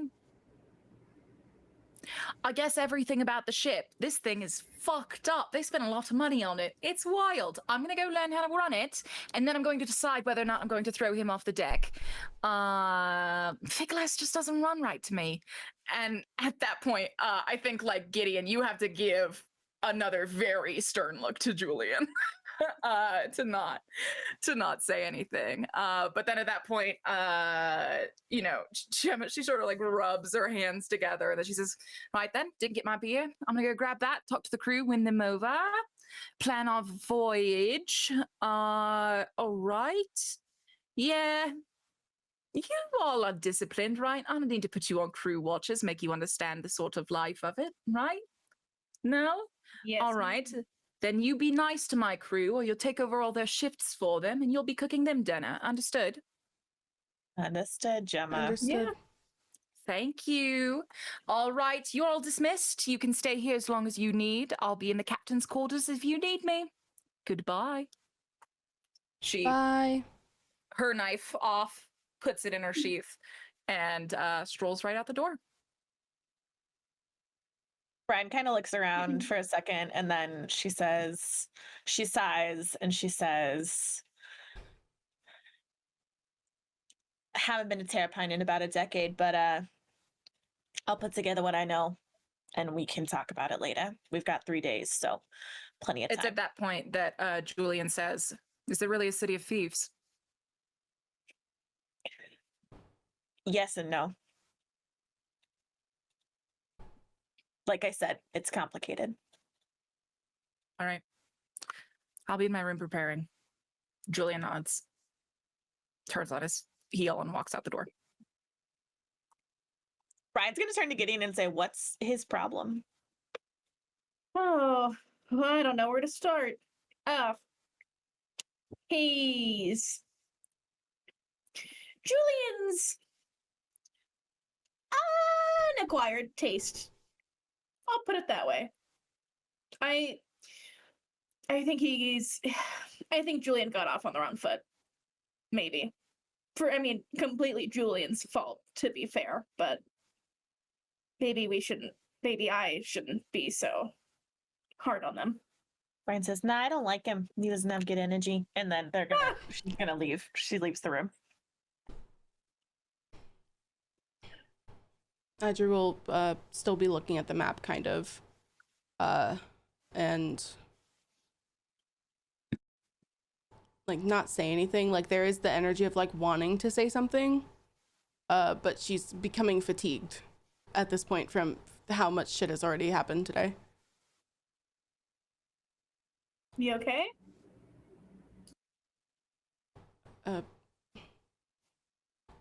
Yeah, I'll be nicer to him, I guess. Oh, you don't have to be. It's fine. Just trying to keep us alive, I guess.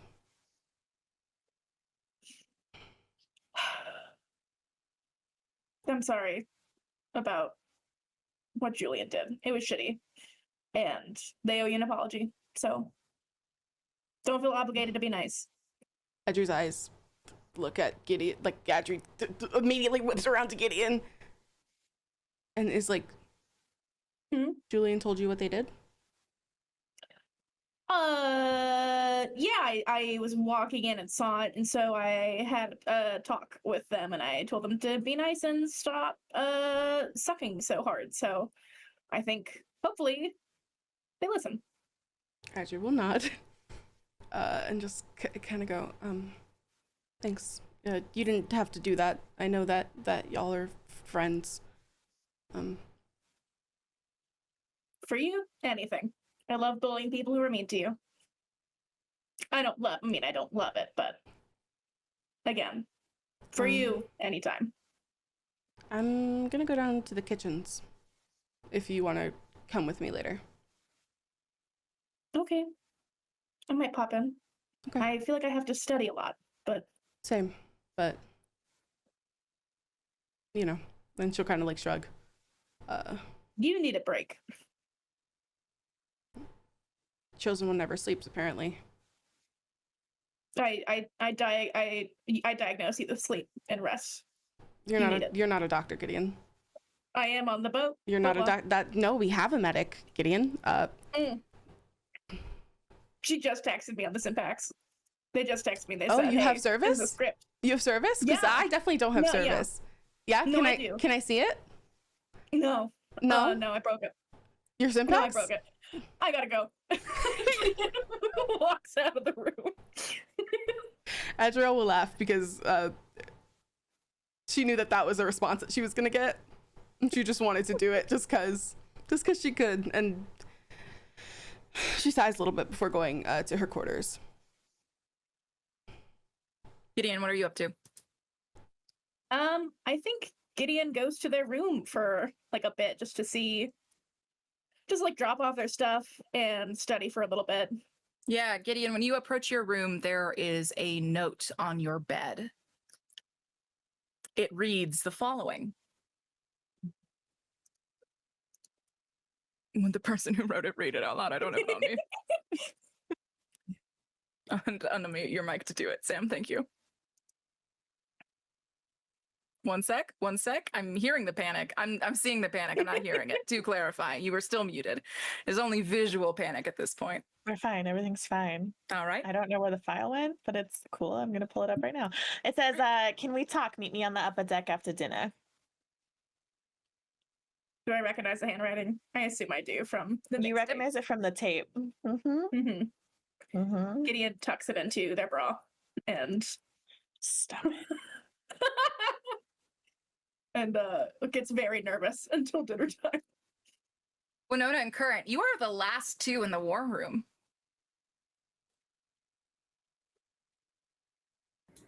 Standing over the war table. Oh, what do you think about all this? I don't know if I can think. It's a lot. I am very scared. But we are going to, we are here for a reason. And we're gonna, we're just gonna channel that energy from our last night on Curtis, and we're just gonna go down there and kick some more booty, right? You got this. You got this. I got this. We got this, right? We said before we left, right? Nobody's dying on our watch, right? No. It's fine. Everybody's gonna live, and nobody's gonna get left behind and have to fend for themselves. No, in the look at me, wild. Winona. I'm No, gonna just take Winona's chin and just look at me. Nobody's dying. Nobody's dying. Nobody's dying. Nobody's got dying. this. We got this. Do you remember the other night? Do you remember Key? Channel that. Channel that. God. Okay. Keep channeling that. I was very angry. That's okay. fine. All right. Let that anger grow. Oh, Let it protect us all. I don't like to be angry. Oh, I know, but The wilds are angry, And Winona. the wilds are very angry, you're right. And I have to be angrier than them. That's right. That's right. See, you've got it in you. We've got God. this. Okay. We have 3 days to prepare. We could do it together. 3 days. 3 days. We could do it. Hey, that's longer than we've had to prepare for leaving for the trip. That's true. Yeah. I mean, as long as you're gonna help me. Hey, with your fighting skills and my shark skills, we've got this. We've got. Nobody else has shark skills. I think it's gonna be pretty fucking sick. Hey. Like, yeah. Hey, and you do seem to bring me a lot of good luck. So there's that too. I knew you were gonna say that. Hey, we're like each other's lucky charm. That's true. It's fine. I got you. You got me.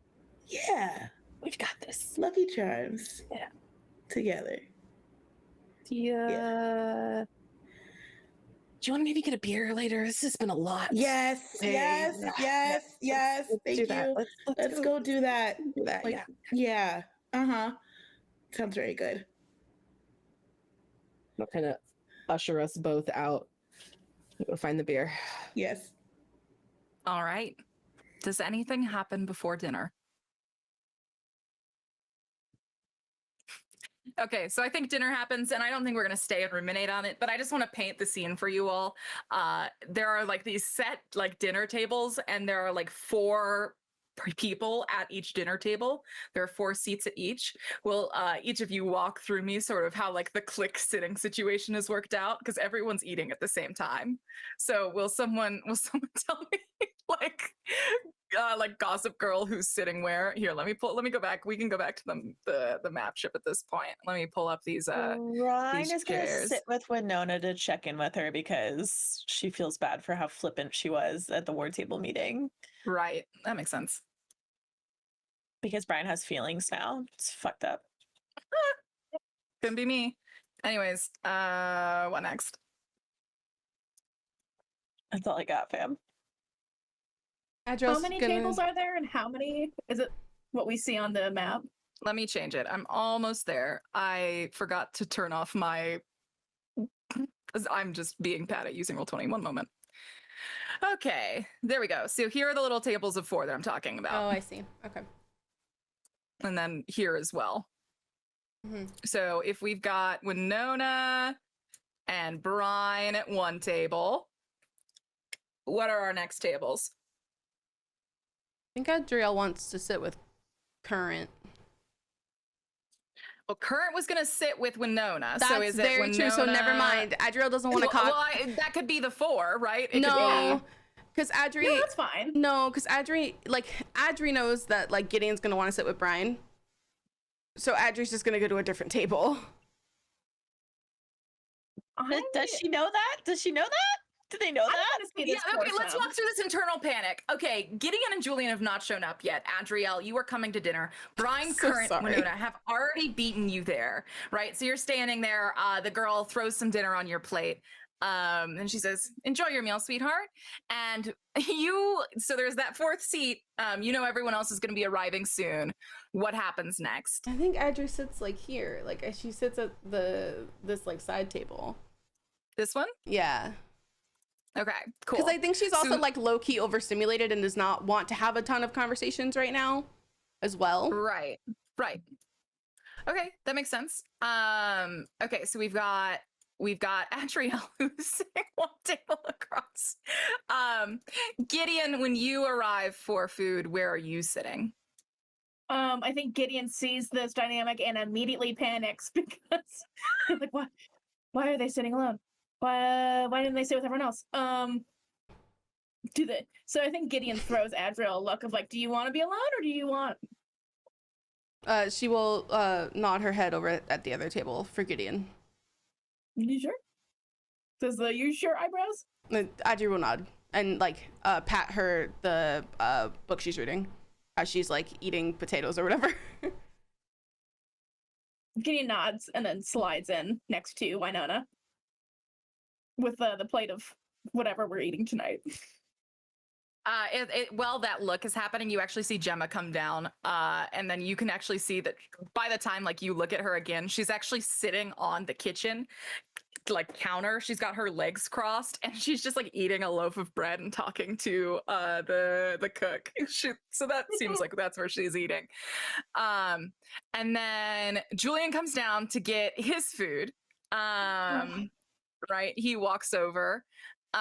He grabs his plate, and then like he turns around and sees what's happening.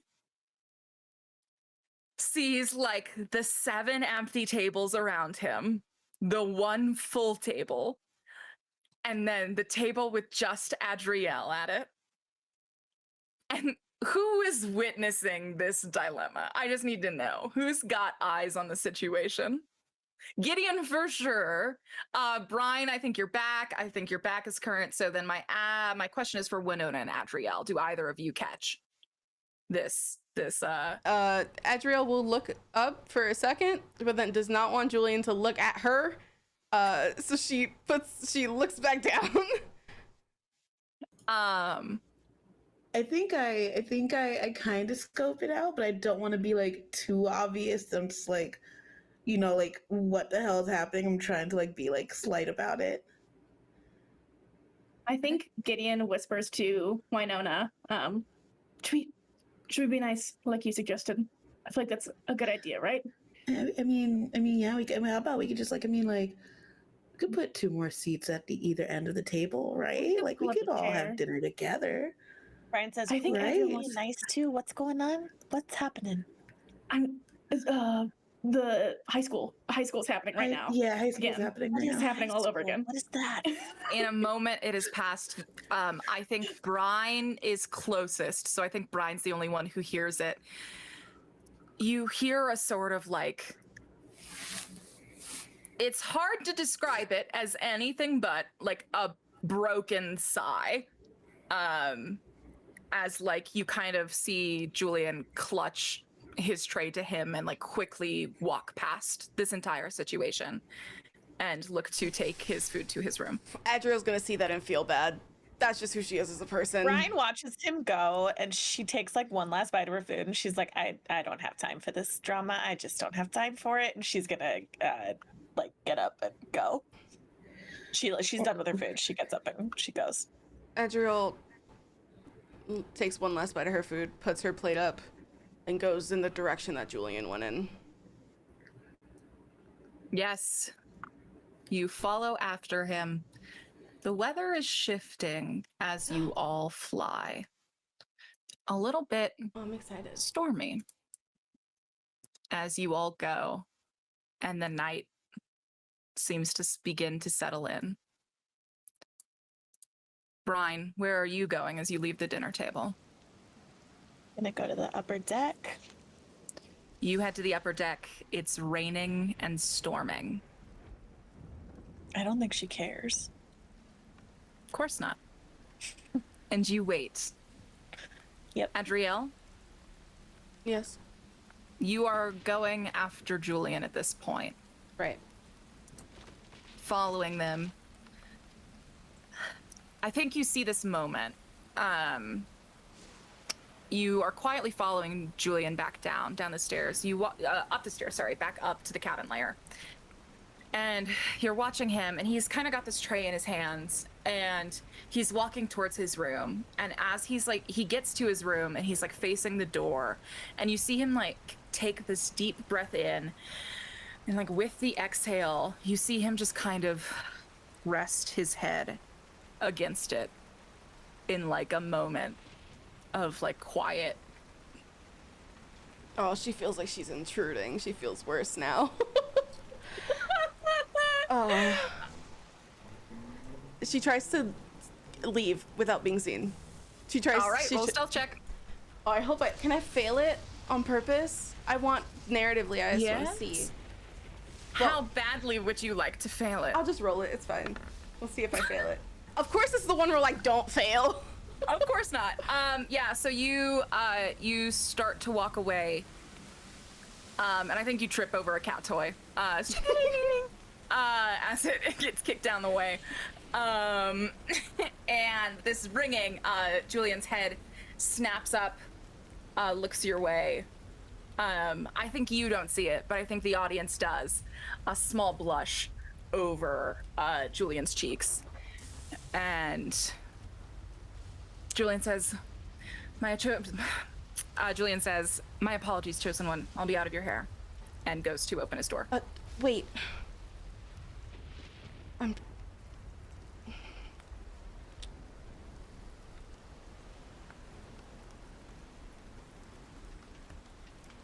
I'm sorry about today.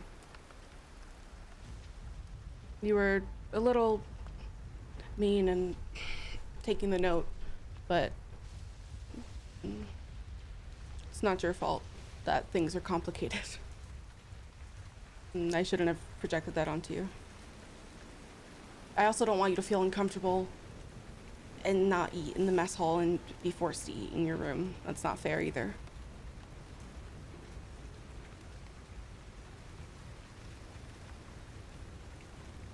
Molly, will you just roll a d20 in chat for me?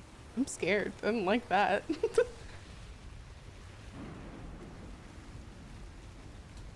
Okay.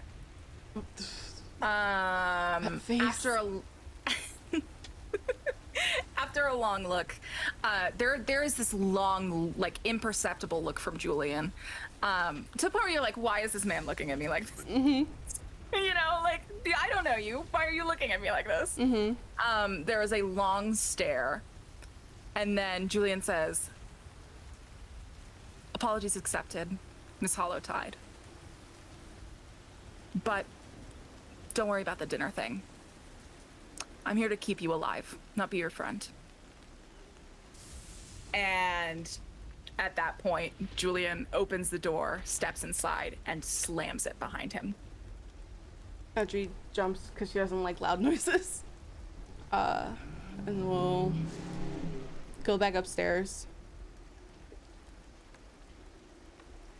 And, like, gets frustrated again.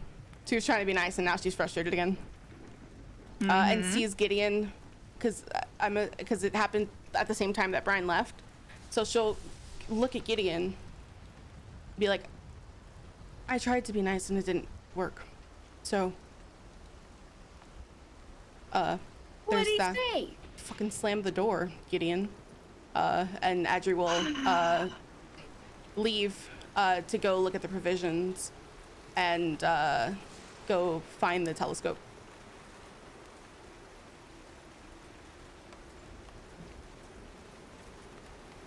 Katie May. Katie May's gone. Katie May has left. Ran So, to hell? so wait. So Gideon and I can actually continue this conversation until Katie May returns.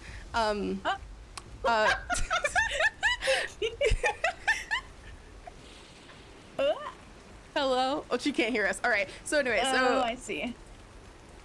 So before she leaves, she kind of just like looks at Gideon and is just kind of like, you know, I was really excited when Alan said that he was going to send someone because I wanted to learn from them, but I don't know. I know Alan wouldn't send us someone who doesn't know what they're doing. Julian's just not feeling like himself right now. I swear he's normally not like this. I will not defend how he's acted, but I apologized I'll to him, with him. Gideon. I apologized to him for being mean. I told him that he you doesn't. weren't mean. The stuff at the war room was a little rude and mean. Okay. I don't know. I just don't want him to feel like he has to be cooped up in his room. This is a small ship. His room is the smallest of all of our rooms. I don't want him to feel like he just has to be in there. Neither do I. But his job is keeping me alive, not being my friend, and then he slammed the door. So Oh, what It's- a it's- pretentious jackass. you don't have to do that, Gideon. Adri will just get Adri will just like shake her head a little bit and be like, I'm not telling you so that you can trash talk your friend. I'm only telling you so that you're aware so that when you have conversations with him, you don't bring me up or anger him or whatever. You know. Okay. All right. I'm sorry that happened. It's okay. I'm gonna go see if I can look at the provisions before bed. Ask Gemma if you can use her hot tub. That sounds relaxing. That's Adri what I'd do if I were you. That's my advice. will shake her head and leave. I think Gideon, like, as they're like walking past Adriel, kind of puts a hand on their shoulder and gives it like a reassuring squeeze, and then goes to meet Brian In the pouring rain. God, how gay. Yeah, I think on the way they slide a little note under Julian's door, but they don't stop to wait for them to read it. Will you tell me what the note to Julian says? I had an idea of it 5 minutes ago, and it's leaving my brain. I think it says something like, I'm gonna kick your fucking ass. I was about to pull up a chair for you, sit with us next time, nerd, and quit being mean to Adriel. And then I mean it underlined like 5 times. It's not doing you any favors. -G. Okay. Yeah, throw a scolding. And then you head up to the deck as the storm grows louder. Brian, are you standing out in the rain or are you looking for cover? Question, actually, about the top deck. Is there like a stairwell with like a cover, like going up to the top deck, like from the below It deck? kind of goes like this. Yeah. Yeah, so I think she originally starts out like on the deck, and she honestly, like, the rain helps her ground herself a little bit. I don't think she's overly excited about going to Terrapine, for a lot of reasons. And she kind of uses the rain to like chill for a sec, and then she goes like back in the stairs when the rain starts to get worse, and like pulls is it a hatch? She like pulls the hatch down so that she can be like where she told Gideon she was going to meet them, but also not getting fucking soaked in the rain anymore. So she's like sitting at the top of the stairs. Gideon, tell me what it looks like as you approach. I think Gideon is wearing their parents' cloak and has it kind of pulled over their head. And I imagine it has a little hole for the horns because their parents were tieflings too, and I think that's cute. That's so cute. Yeah, and I think they just... You said you're like on a hatch? I'm on the stairs. I'm at the top of the stairs, like right underneath the hatch that goes to the top deck. Yeah, I think Gideon... Oh, I'm so sorry. To clarify, there is like a top deck and then there is a like lookout. Let me sorry. Yeah, can I have ship anatomy? I have something I'm trying to understand. Sorry, I have something sauce-based uploading into Roll20, so I actually can't move my screen right now. But if Jude refreshes as a DM, Jude can, Jude won't know how to change tokens. Well, I'll show you the ship in a bit. No worries. Just give me paint me a picture, Katie May. The thing is, I was ready, and then I was like, wait. I was like, wait a second, you don't know how to do that. So there is sort of this generator, this massive orb that looks almost like an astrolabe that conjures through this runes in the sky. So there's that, and it's sort of what replaces like the bird's tower. So there's this hulking thing, and then it has like a metallic like cover underneath it. But there's like stairs up to it. So I was imagining hiding underneath the hatch to get up the stairs to the big generator. Yeah. Okay. Yeah. That works. There's stairs up to the upper deck itself. Clarified? Yes. Cool. So I'm on the stairs. Like right underneath. Yeah. And I'm sitting. In the dark. Probably. Mm-hmm. Yeah, I think Brian hears like the click of like Gideon's heels like coming down the hall towards them, and this like a giant shadow with horns approaching. Brian carries like a matchbook with them. Can she like light a match to like indicate where she is? You nerd? Yeah, use your voice next time, but sure. Yeah, that works. You light a I match. just lights a match, and it's like very Next to the equipment, Gemma would kick you off. Sure. Gemma can deal. Yeah, so she like lights a match, and she just says, "You got my note." Oh, whoa. There you are. Yeah. Are you okay? Yeah, no, I'm good. I'm good. We're here. How are you feeling about everything so far? Surface answer or real answer? Kid, what do you think? I'm scared shitless. I feel like I have led a parade of people, you included, to come die here with me and my friends. And I feel very guilty and also relieved that you're here all at once, and it's very confusing. And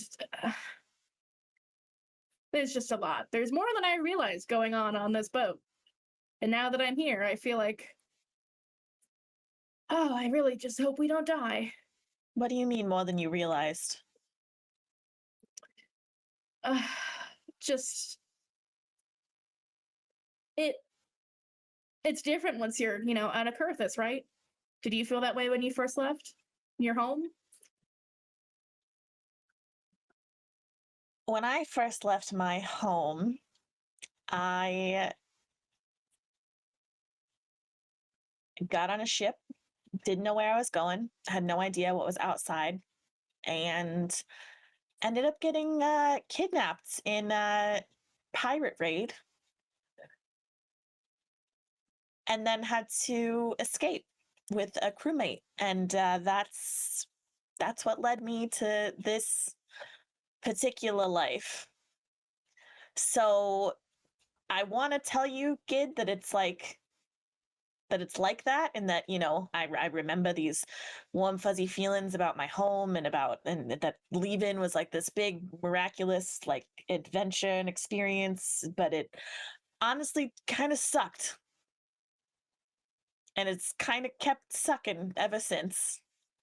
But there have been a handful of bright spots, and I don't know if we're all gonna die in the wilds, but all I know is that I know how to stay alive, and Gemma knows how to keep us alive. And I mean, we've got Julian, who's a Feywild expert, right? So, Insight. can I do an Yes. insight check? Can I do an insight check? Can I do an insight check? Yes. Can I? With advantage, I guess, because that's how bad of a job Gideon is doing. An 18. God. So, Gideon, you tell me, what does Brian notice?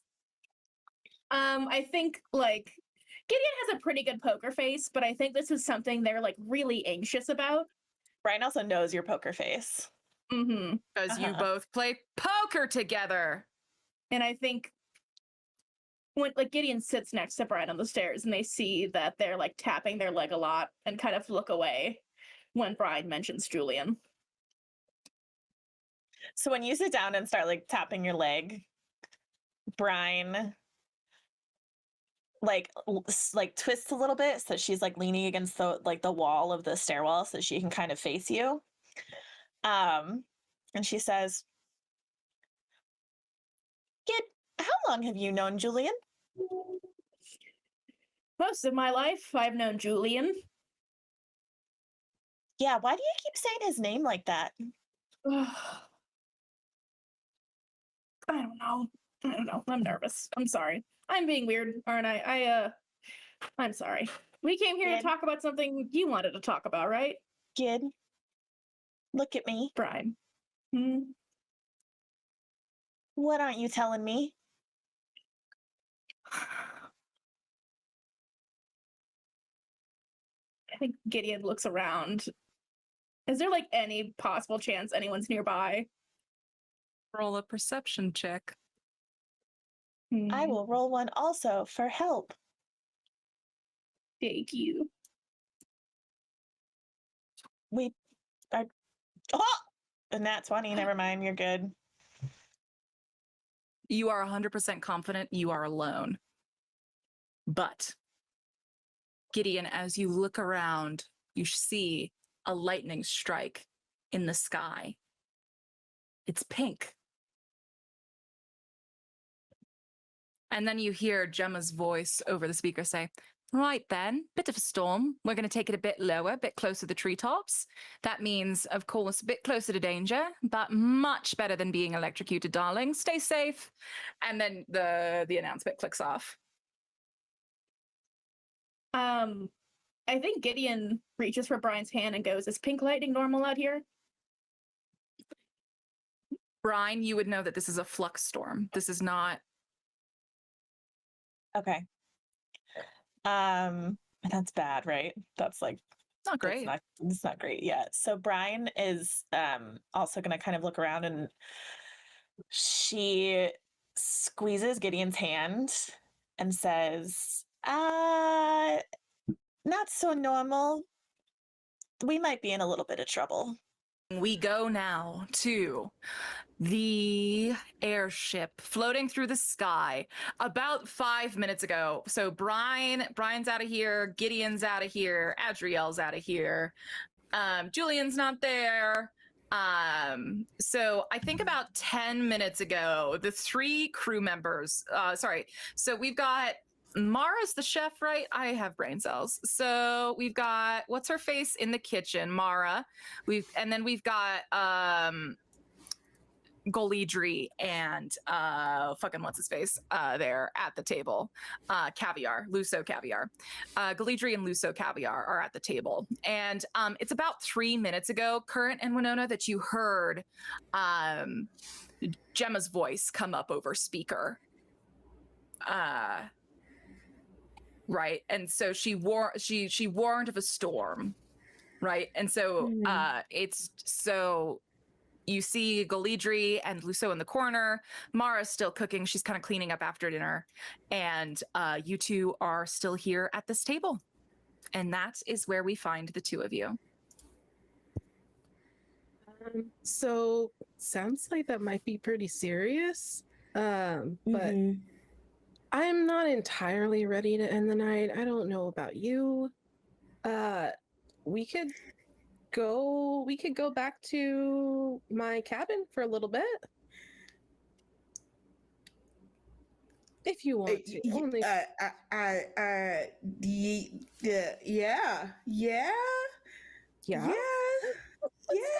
Just a little bit. I mean, we'll be tired soon. Just a little. Yeah, I mean, yeah, it's no big deal. It's no big deal. Great, let's go.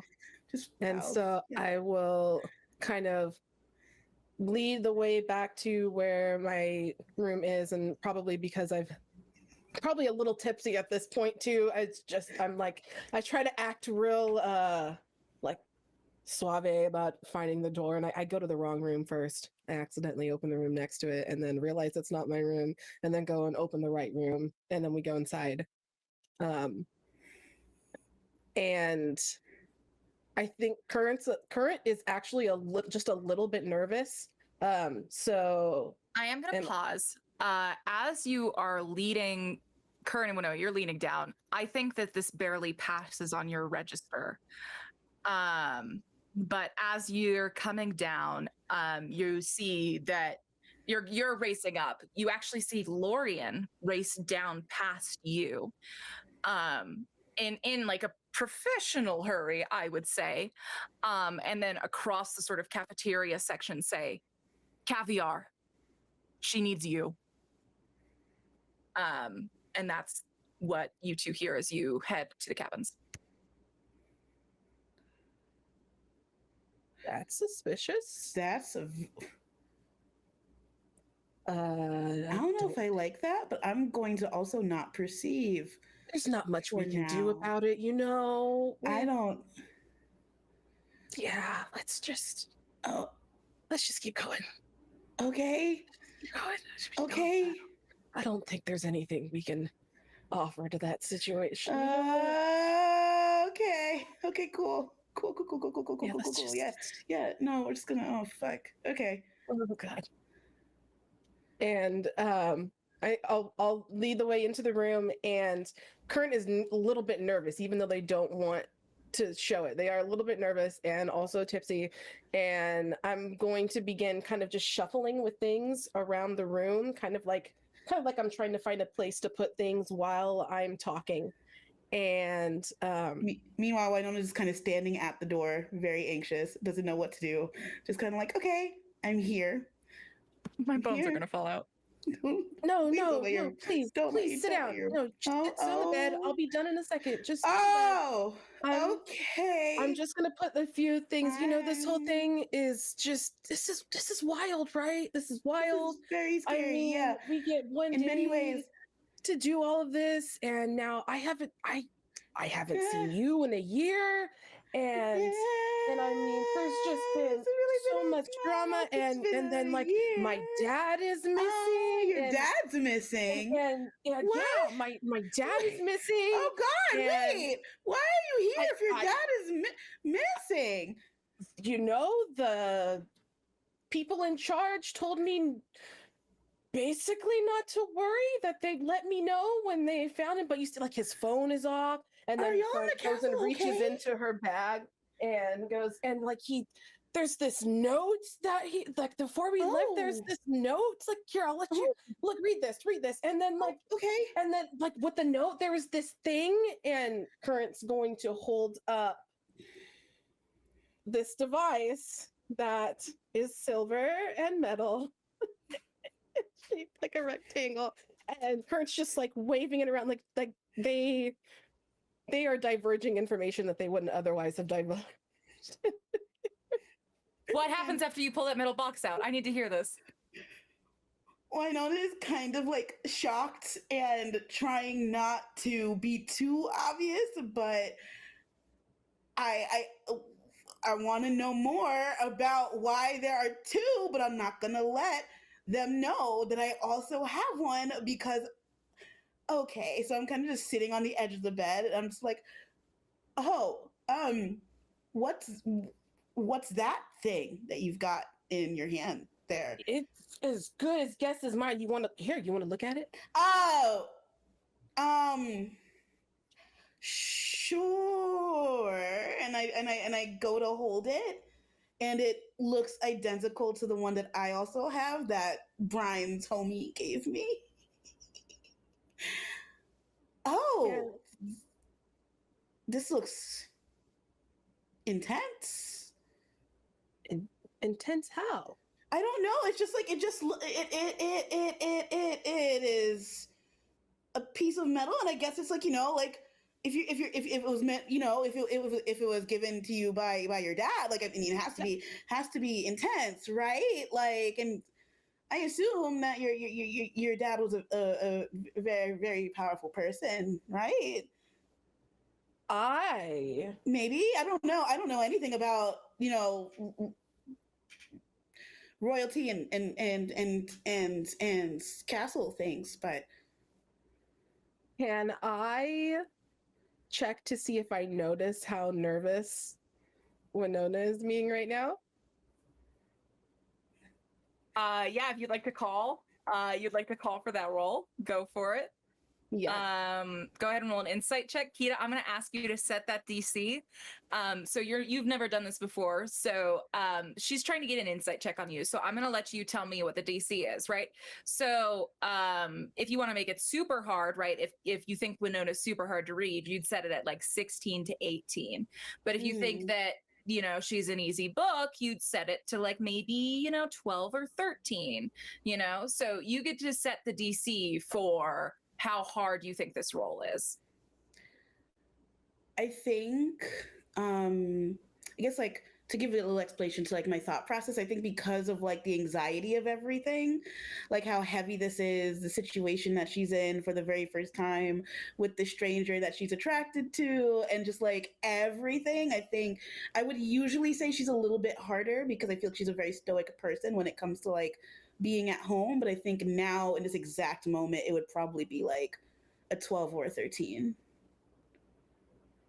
All right, let's go ahead and see that roll. Insight, please. Do it. Insight. Got a 15. A 15. So, Kita, tell Current what Current is able to surmise?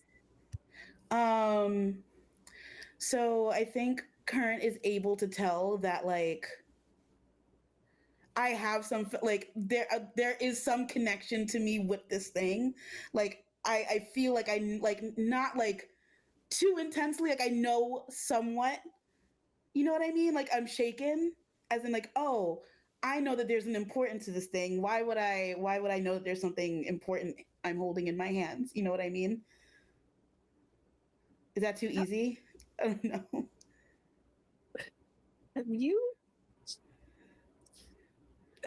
Do you know what this is? Have you?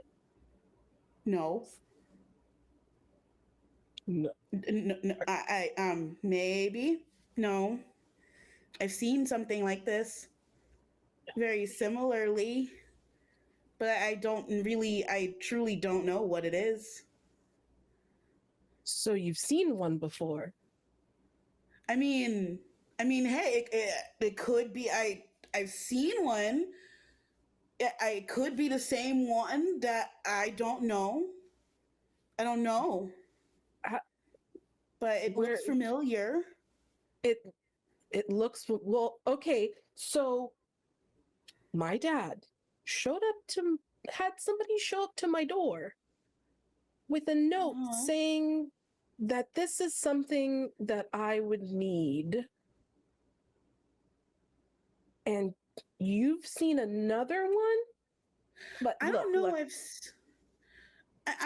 it's another one. I don't know if there are more than one. I just know that I've seen one. Was it this one? I mean, it looks exactly the same, probably. I don't know. I don't have the answers. I don't know. I just,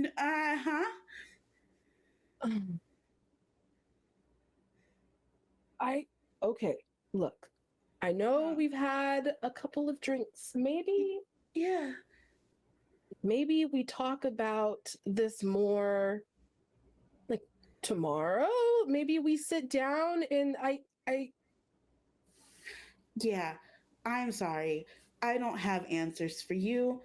I'm really sorry that this is happening to you, and I feel really, really bad. And I really, really want to help you, but I feel like I'm going to throw up because I probably drank too much. So I'm gonna set this down because this is something that you very clearly need, and I am going to go.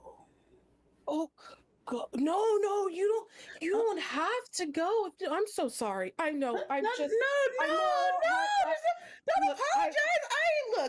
My stomach is just very, very knotted up right now, and that's my fault. I shouldn't have. No, it's not your fault. No, it's not your fault. It is not your fault. It is not your fault. We're fine. Sad shark. I'm fine. Don't be sad. Okay, I'm just gonna stay here. Don't be sad. If I throw up in the corner of your room, please don't be mad. No, I have a bathroom. Look, no, you. Oh yeah, we all have a bathroom, huh? Okay, yeah. I'm gonna go live in the bathroom for maybe like 5 minutes. Okay, I'm sorry. Don't stop apologizing to me. Well, no, you lock yourself in the bathroom, and we go. And then, Kurt, you hear Winona make that sound, and then we go now back up to the. I need a moment.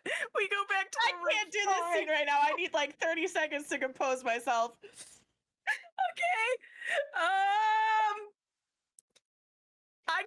I can't stall for you because I also need 30 seconds of coping. I'm gonna go throw up in your bathroom. I'm gonna go throw up in your In the bathroom. corner of your room. Do you have a And then- toothbrush I can use? I need to puke before we make out. Just imagine Wait, no, just I like, have a bathroom. Oh, we all have bathrooms. okay. All right. All right. Okay. Whew, okay. We- That didn't happen to me in college. Gideon and Brian are holding hands, and Brian just said we might be in some trouble.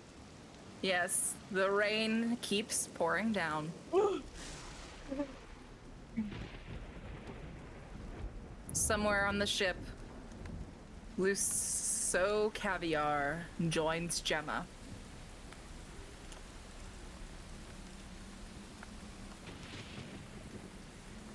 But for now, we're on the top deck.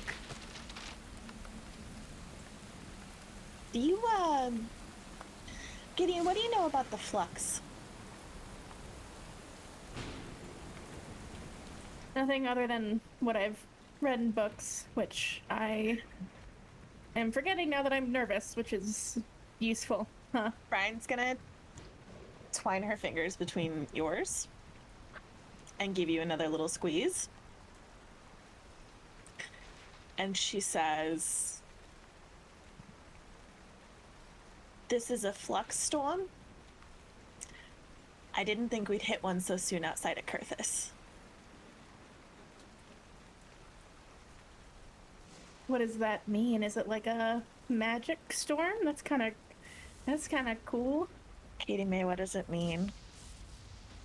What does what mean? A flux storm. Both of you can roll history checks for me, can't you? Yeah.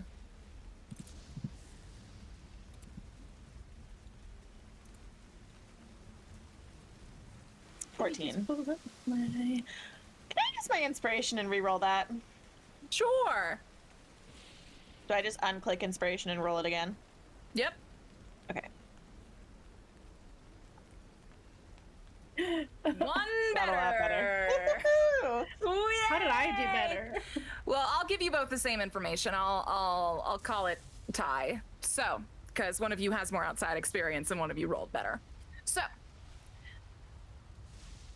the flux storm is an unnatural magical storm provided by the wilds. Arcanic scientists don't know how it appears, what causes it to disappear. The arcanic scientists know that flux storms can last 5 minutes or 4 years. They're volatile. And one has just started here. And that's what you know. Brian's gonna relay that information. Well, I like that the lightning's pink. Yeah, it's kind of pretty, right? A little Yeah. scary. Kind of pretty. I feel like that's Yeah. gonna be most of our experience in the wilds. A little scary, kind of pretty. Hey. The drawings I saw in my mom's journals were, I mean, gorgeous. So it's weird to be kind of excited to see it, but also so scared, you know? Yeah. Brian is going to scoot down a step so she's right next to Gideon and scoot a little closer. Why are you so scared? Is it because of your parents? Gideon just kind of looks away and nods and then takes like a deep breath and goes, I only have one person whose family back on Kurthus, and they begged me to not come. I've never seen them that upset before, and I yelled at them about why I needed to be here. And we made up after, and it was okay, but I can't do that to them a third time. They were really close to my parents, and I can't fuck up like they did. And they're better than I'll ever be. So how could I ever not fuck up, you know? That's what I do. Brian is gonna let go of your hand and reach up and like touch your chin and kind of do the like gesture to like make you like look at her. And she says, maybe I'm biased, but I don't think you're gonna fuck it up. And I think you're better than you realize.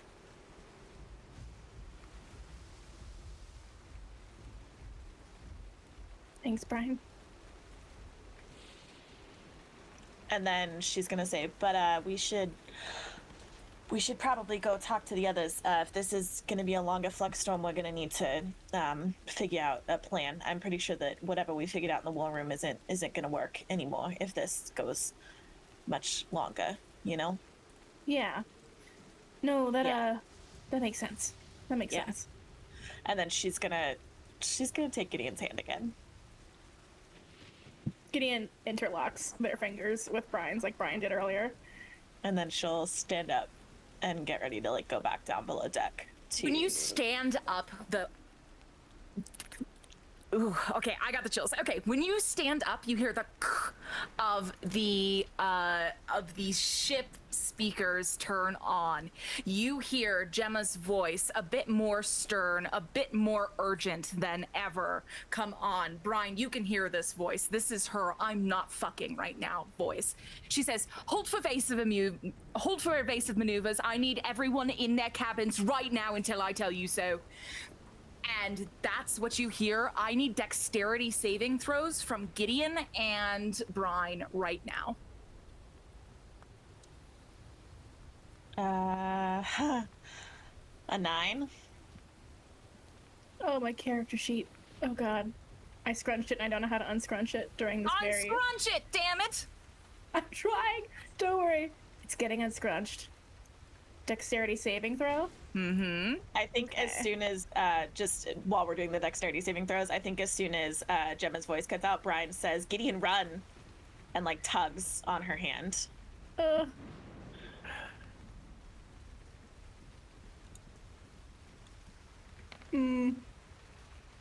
11 damage to you both as the ship lilts hard left. If you weren't more careful, you'd be off the fucking side.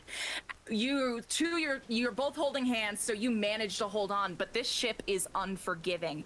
And you see exactly why Gemma Vario, the best fucking captain in all of Kurthus, sounded scared. This hard tilt to the right. I think at this point, Lyrica, Winona, Current, your eyes glance out as this ship, this lightning storm, for a second, illuminates this figure next to the mountain tops. Coils of darkness protruding from its form of flesh and rot and wrath, reaches out towards your ship as Gemma pulls it to the side just to avoid its grasp. But as it reaches out and it just misses, Brine, it looks at you. Constitution saving throw. Disadvantage. Okay. Well, that's in that one.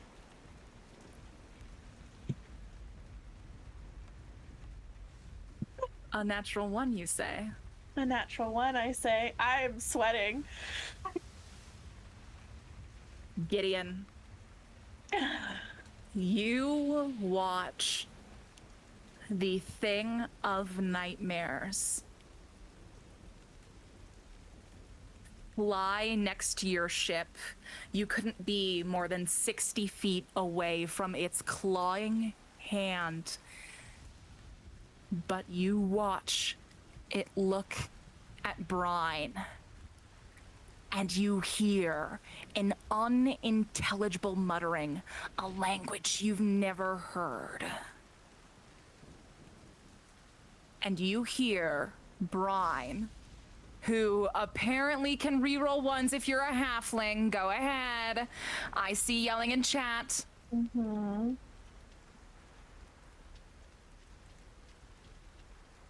I'll take the 8. Actually, it's a 5 because you still have disadvantage. We'll have disadvantage. As Gideon, an electric shock passes through you. The hand that's holding Brine's, giving you no choice but to let go in a moment of shock and pain. As you turn to look at Brine, this scar that you've seen on Brine's back once before. Never? Gideon's never seen it. Gideon's never seen this scar. Gideon, there is a ghoulish glow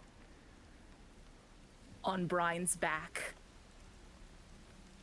This dark purple energy. You look at Brine, this dark purple that is emanating through her back is also the only thing you see in her eyes. As the wound reopens and Brine faints in your arms. And that's where we're going to end tonight's episode.